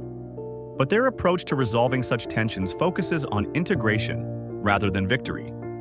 If Unity's dimension dissolves the boundaries between individuals, imagine a place where those boundaries multiply infinitely, yet all within versions of the same person. The Citadel of Ricks presents a paradox that even the smartest being in the multiverse can't fully resolve. What happens when you build an entire civilization from infinite variations of yourself? Unlike the dimensions we've visited so far, the Citadel wasn't shaped by natural evolution or cosmic chance. This pocket dimension was deliberately constructed, serving as both sanctuary and meeting place for the countless Ricks and Mortys scattered across infinite realities. Think of it as the ultimate experiment in self-governance. If you gathered every possible version of the smartest man in the multiverse, would they create utopia or chaos? When you first arrive at the Citadel, your senses struggle to process the contradictions around you. The skyline itself is a testament to infinite possibility, featuring architectural styles from countless dimensions existing side by side in impossible harmony. Some structures appear to float without any visible means of support, defying the gravity we take for granted. Others fold into geometric patterns that shouldn't be possible in three-dimensional space, their angles bending in ways that make your eyes water if you stare too long. Walking through the Citadel's streets provides an even more disorienting experience. The ground beneath your feet changes texture as you move. Some pathways are solid and familiar, while others have a semi-liquid quality that responds to your weight. More unusual still are the transitional zones where pathways exist partially in multiple dimensions simultaneously.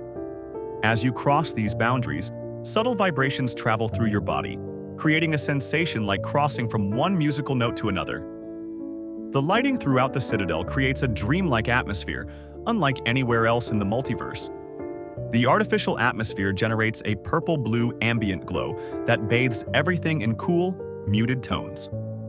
This backdrop is punctuated by the bright emerald flashes of portal activity, as Ricks and Mortys from distant dimensions arrive and depart. These patches of green illumination appear randomly throughout the cityscape, creating a visual rhythm that's both chaotic and strangely hypnotic. Close your eyes and listen to the Citadel's unique soundscape. Hundreds of Ricks engaged in simultaneous conversation creates an audio fingerprint you'll find nowhere else in the multiverse. Their distinctive speech patterns, punctuated by those characteristic burps, forms an unusual rhythm that somehow works as ambient background noise. Underneath this dominant sound, you'll notice a gentler layer, the worried murmurs of gathered Mortys creating a constant background hum that rises and falls like waves on a distant shore. The air itself tells the story of this strange metropolis. Take a deep breath, and you'll detect the sharp ozone smell of portal fluid, that distinctive scent that signals transition between realities. This foundation is layered with countless other aromas. Strange alien cuisines from restaurants representing thousands of different dimensions, the unique smell of scientific experiments happening in laboratories throughout the city, and the personal sense of infinite variations on the same two people. What makes the Citadel truly fascinating isn't just its physical properties, but the society that has developed within it. Despite being populated almost exclusively by variations of the same two individuals, the Citadel has developed complex social hierarchies, economic systems, and cultural norms. Some Ricks occupy positions of tremendous power and privilege, while others work menial jobs, revealing how circumstance and small variations can lead to dramatically different outcomes. The economy of the Citadel revolves around interdimensional trade, scientific innovation, and services catering to the specific needs of Ricks and Mortys. Cafes serve the perfect cup of coffee exactly how Rick likes it, while specialty shops offer custom portal gun modifications and upgrades. Entertainment venues feature performances that only someone with Rick's specific psychological makeup would appreciate, with humor and references that would be incomprehensible to anyone else. Perhaps most poignant are the relationships between different versions of the same person. Watch how Ricks interact with each other. Beneath the sarcasm and scientific jargon lies a complex mix of recognition and rejection. Each Rick sees in the others a version of himself that might have been, decisions he might have made, paths he might have taken. This creates both connection and profound alienation, as each Rick simultaneously recognizes himself in others while insisting on his own uniqueness. The Mortys of the Citadel face an even more complicated identity crisis. Defined largely by their relationship to their respective Ricks, many struggle to establish individual identities in a place where they are, by definition, interchangeable. Some rebel against their prescribed roles, while others lean into them, finding comfort in the certainty of their purpose. Schools in the Citadel train young Mortys to serve their Ricks more effectively, teaching them to be the perfect complement to Rick's genius. Anxious enough to worry about consequences, but loyal enough to follow into danger. This institutionalized relationship reveals the codependency at the heart of the Rick and Morty dynamic, made all the more striking when replicated across thousands of pairs. The Citadel's law enforcement consists of Rick cops, partnered with Morty deputies, maintaining order among a population largely composed of the multiverse's most anti-authoritarian personality. The inherent contradiction of Ricks policing other Ricks creates a tension that permeates the entire social structure, with everyone simultaneously resenting and relying upon the very systems they've created. Visit the Citadel's government district, and you'll find the Council of Ricks debating policy in a chamber whose architecture somehow accommodates the ego of multiple Ricks simultaneously. Their discussions blend brilliant insight with petty rivalries, as each Rick believes himself to be the definitive version while treating the others as slightly inferior copies. As night falls on the Citadel, the lighting transitions to deeper blues and purples, with the green portal flashes becoming more prominent against the darkened backdrop. The rhythms of the city shift as certain districts come alive with nightlife. Bars filled with Ricks drowning existential dread in alcohol. Clubs where Mortys try to distinguish themselves through dance styles from their respective dimensions. Quiet parks where rarer versions of both seek moments of peace. The green glow of portals illuminating the Citadel's nightlife hints at infinite worlds beyond. But some realities exist in places you'd never expect. Have you ever considered that your entire universe might exist solely to power something as mundane as someone's car battery?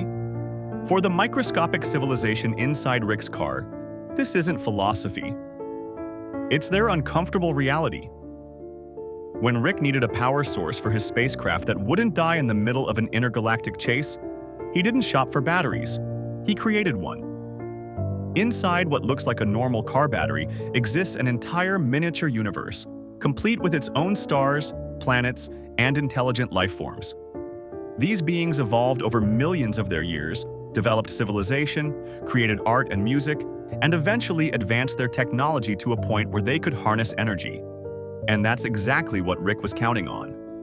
What makes this dimension particularly fascinating is how the inhabitants perceive their own existence. They've constructed elaborate mythologies and scientific theories about the nature of their universe, completely unaware that their entire cosmic purpose is to generate power for Rick's interplanetary travels. Their greatest scientific minds have developed complex mathematical models explaining the strange curvature of their sky, attributing it to exotic physics rather than the simple reality of battery walls. The microverse has its own distinctive aesthetic qualities that set it apart from other dimensions. If you were to visit, you'd immediately notice how the light falls differently on surfaces. The energy collection devices Rick designed don't just extract power, they transform the visual landscape. These structures appear throughout their world as beautiful crystalline formations that capture and redirect energy. The inhabitants have built temples around many of these natural phenomena, creating architectural wonders that inadvertently serve Rick's power needs. What's particularly fascinating about the microverse is how Rick engineered even the most fundamental aspects of reality. The gravitational constant isn't just a natural law here, it's a carefully calibrated setting designed for optimal energy production. Strong enough that intelligent life could evolve to build the technology Rick needs, but weak enough that the energy output remains high. The inhabitants have adapted perfectly to this environment, developing more slender body structures than Earth humans, allowing them to move efficiently in their low-gravity world. When you listen closely in the microverse, you hear what the inhabitants call the song of creation, a continuous, gentle humming that pervades their existence. They've composed symphonies that harmonize with this sound, believing it to be the vibration of their universe's consciousness. In reality, it's the sound of their energy being harvested and transferred upward to power Rick's vehicle. Their religious traditions have developed around this sound, with meditation practices focused on tuning one's inner vibration to match this divine frequency. Weather in the microverse follows predictable patterns that would be impossible in a naturally occurring planet. Storm systems arrive with perfect timing, rainfall distributions optimize crop growth, and natural disasters are rare enough to prevent societal collapse, but common enough to spur technological innovation. The inhabitants consider themselves blessed by remarkably favorable climate conditions, unaware that their weather is a programmed system designed to sustain their civilization at optimal energy-producing capacity. The most profound aspect of the microverse is how it demonstrates nested creation. In a moment of cosmic irony, the inhabitants eventually developed their own miniaturized universe to power their devices, what Rick derisively termed a teenyverse.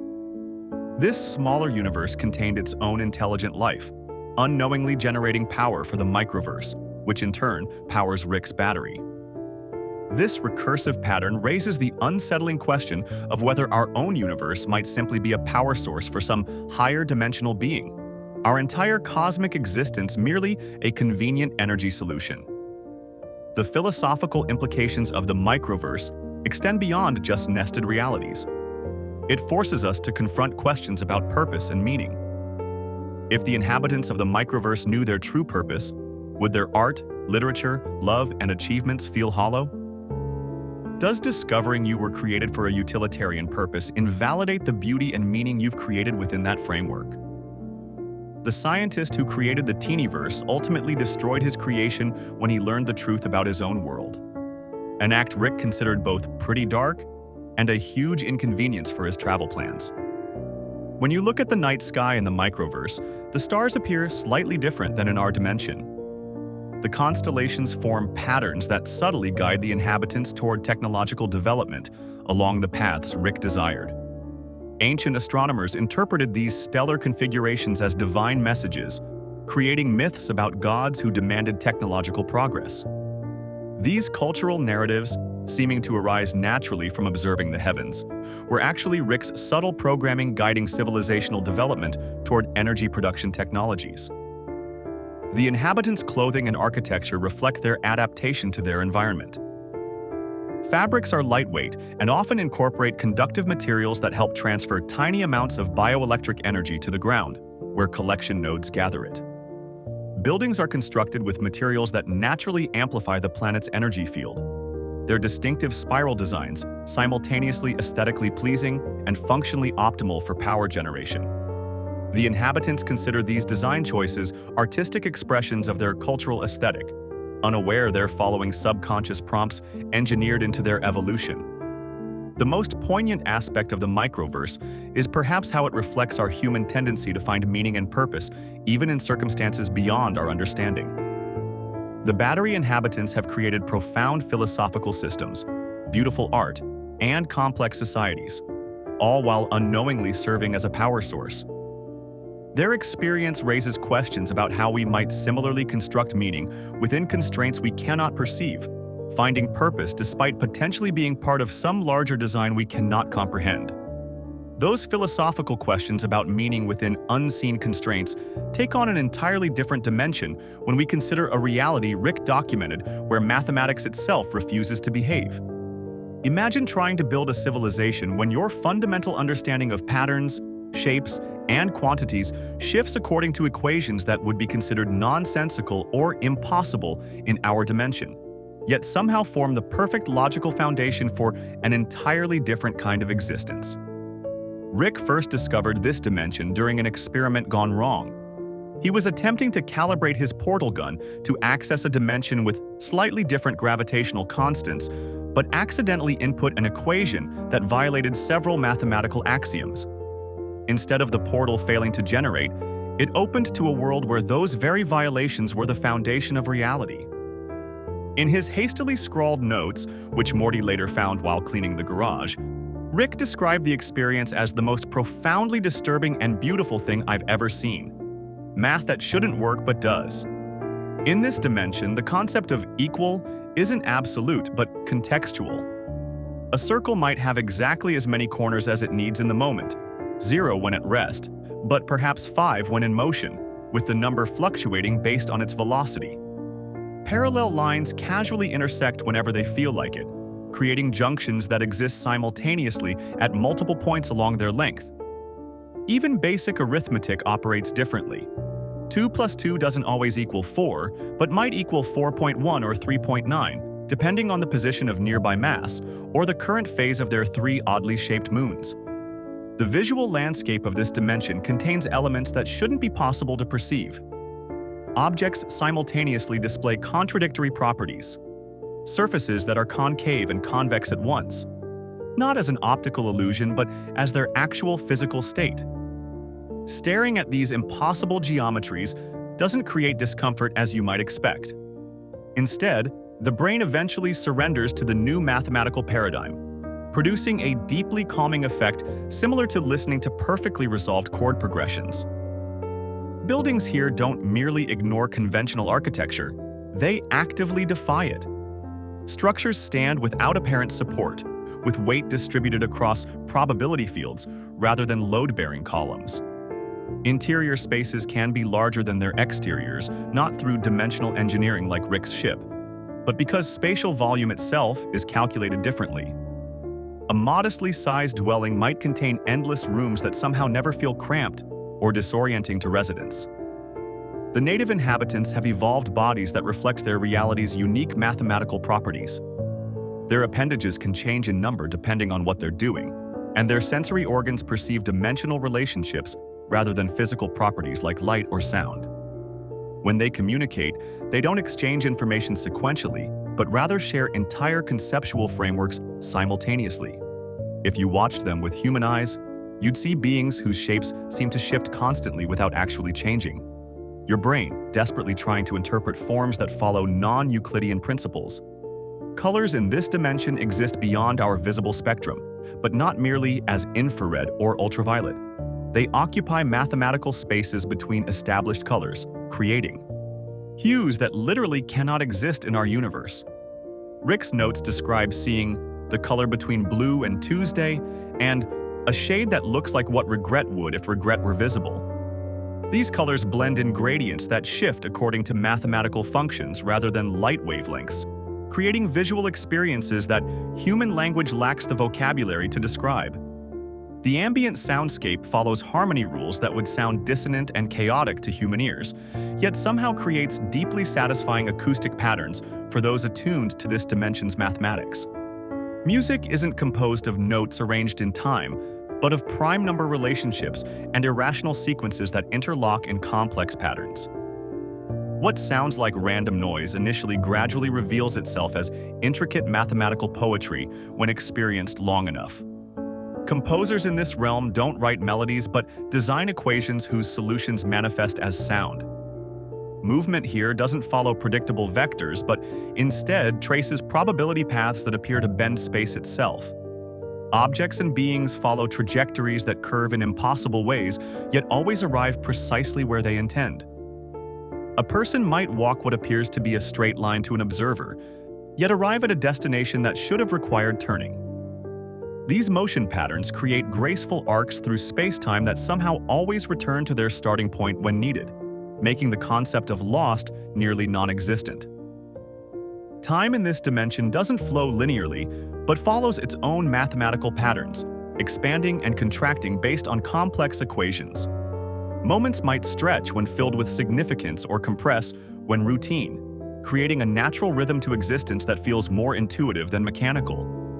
The inhabitants don't measure time in regular units but in relationship densities, how many meaningful interactions occur rather than how many arbitrary divisions pass. This creates a society where schedules adjust organically to the significance of events rather than forcing events to conform to artificial timetables. The written language of this dimension consists of symbols that change meaning depending on how they're arranged, not just in sequence but in spatial relationship to each other. The same character might mean something entirely different if rotated slightly or placed at a different distance from its neighbors. Their books don't have pages that are read sequentially, but are complex three-dimensional objects where meaning emerges from the relationships between symbols in space. A single text might contain entirely different information depending on the angle from which it's approached. Perhaps most fascinating is how causality operates in this mathematically fluid reality. Effects don't always follow causes in the way we expect. Sometimes they precede them, sometimes they occur simultaneously, and sometimes they exist in a state of potentiality until observed. This doesn't create paradoxes because their mathematics accommodates these relationships naturally.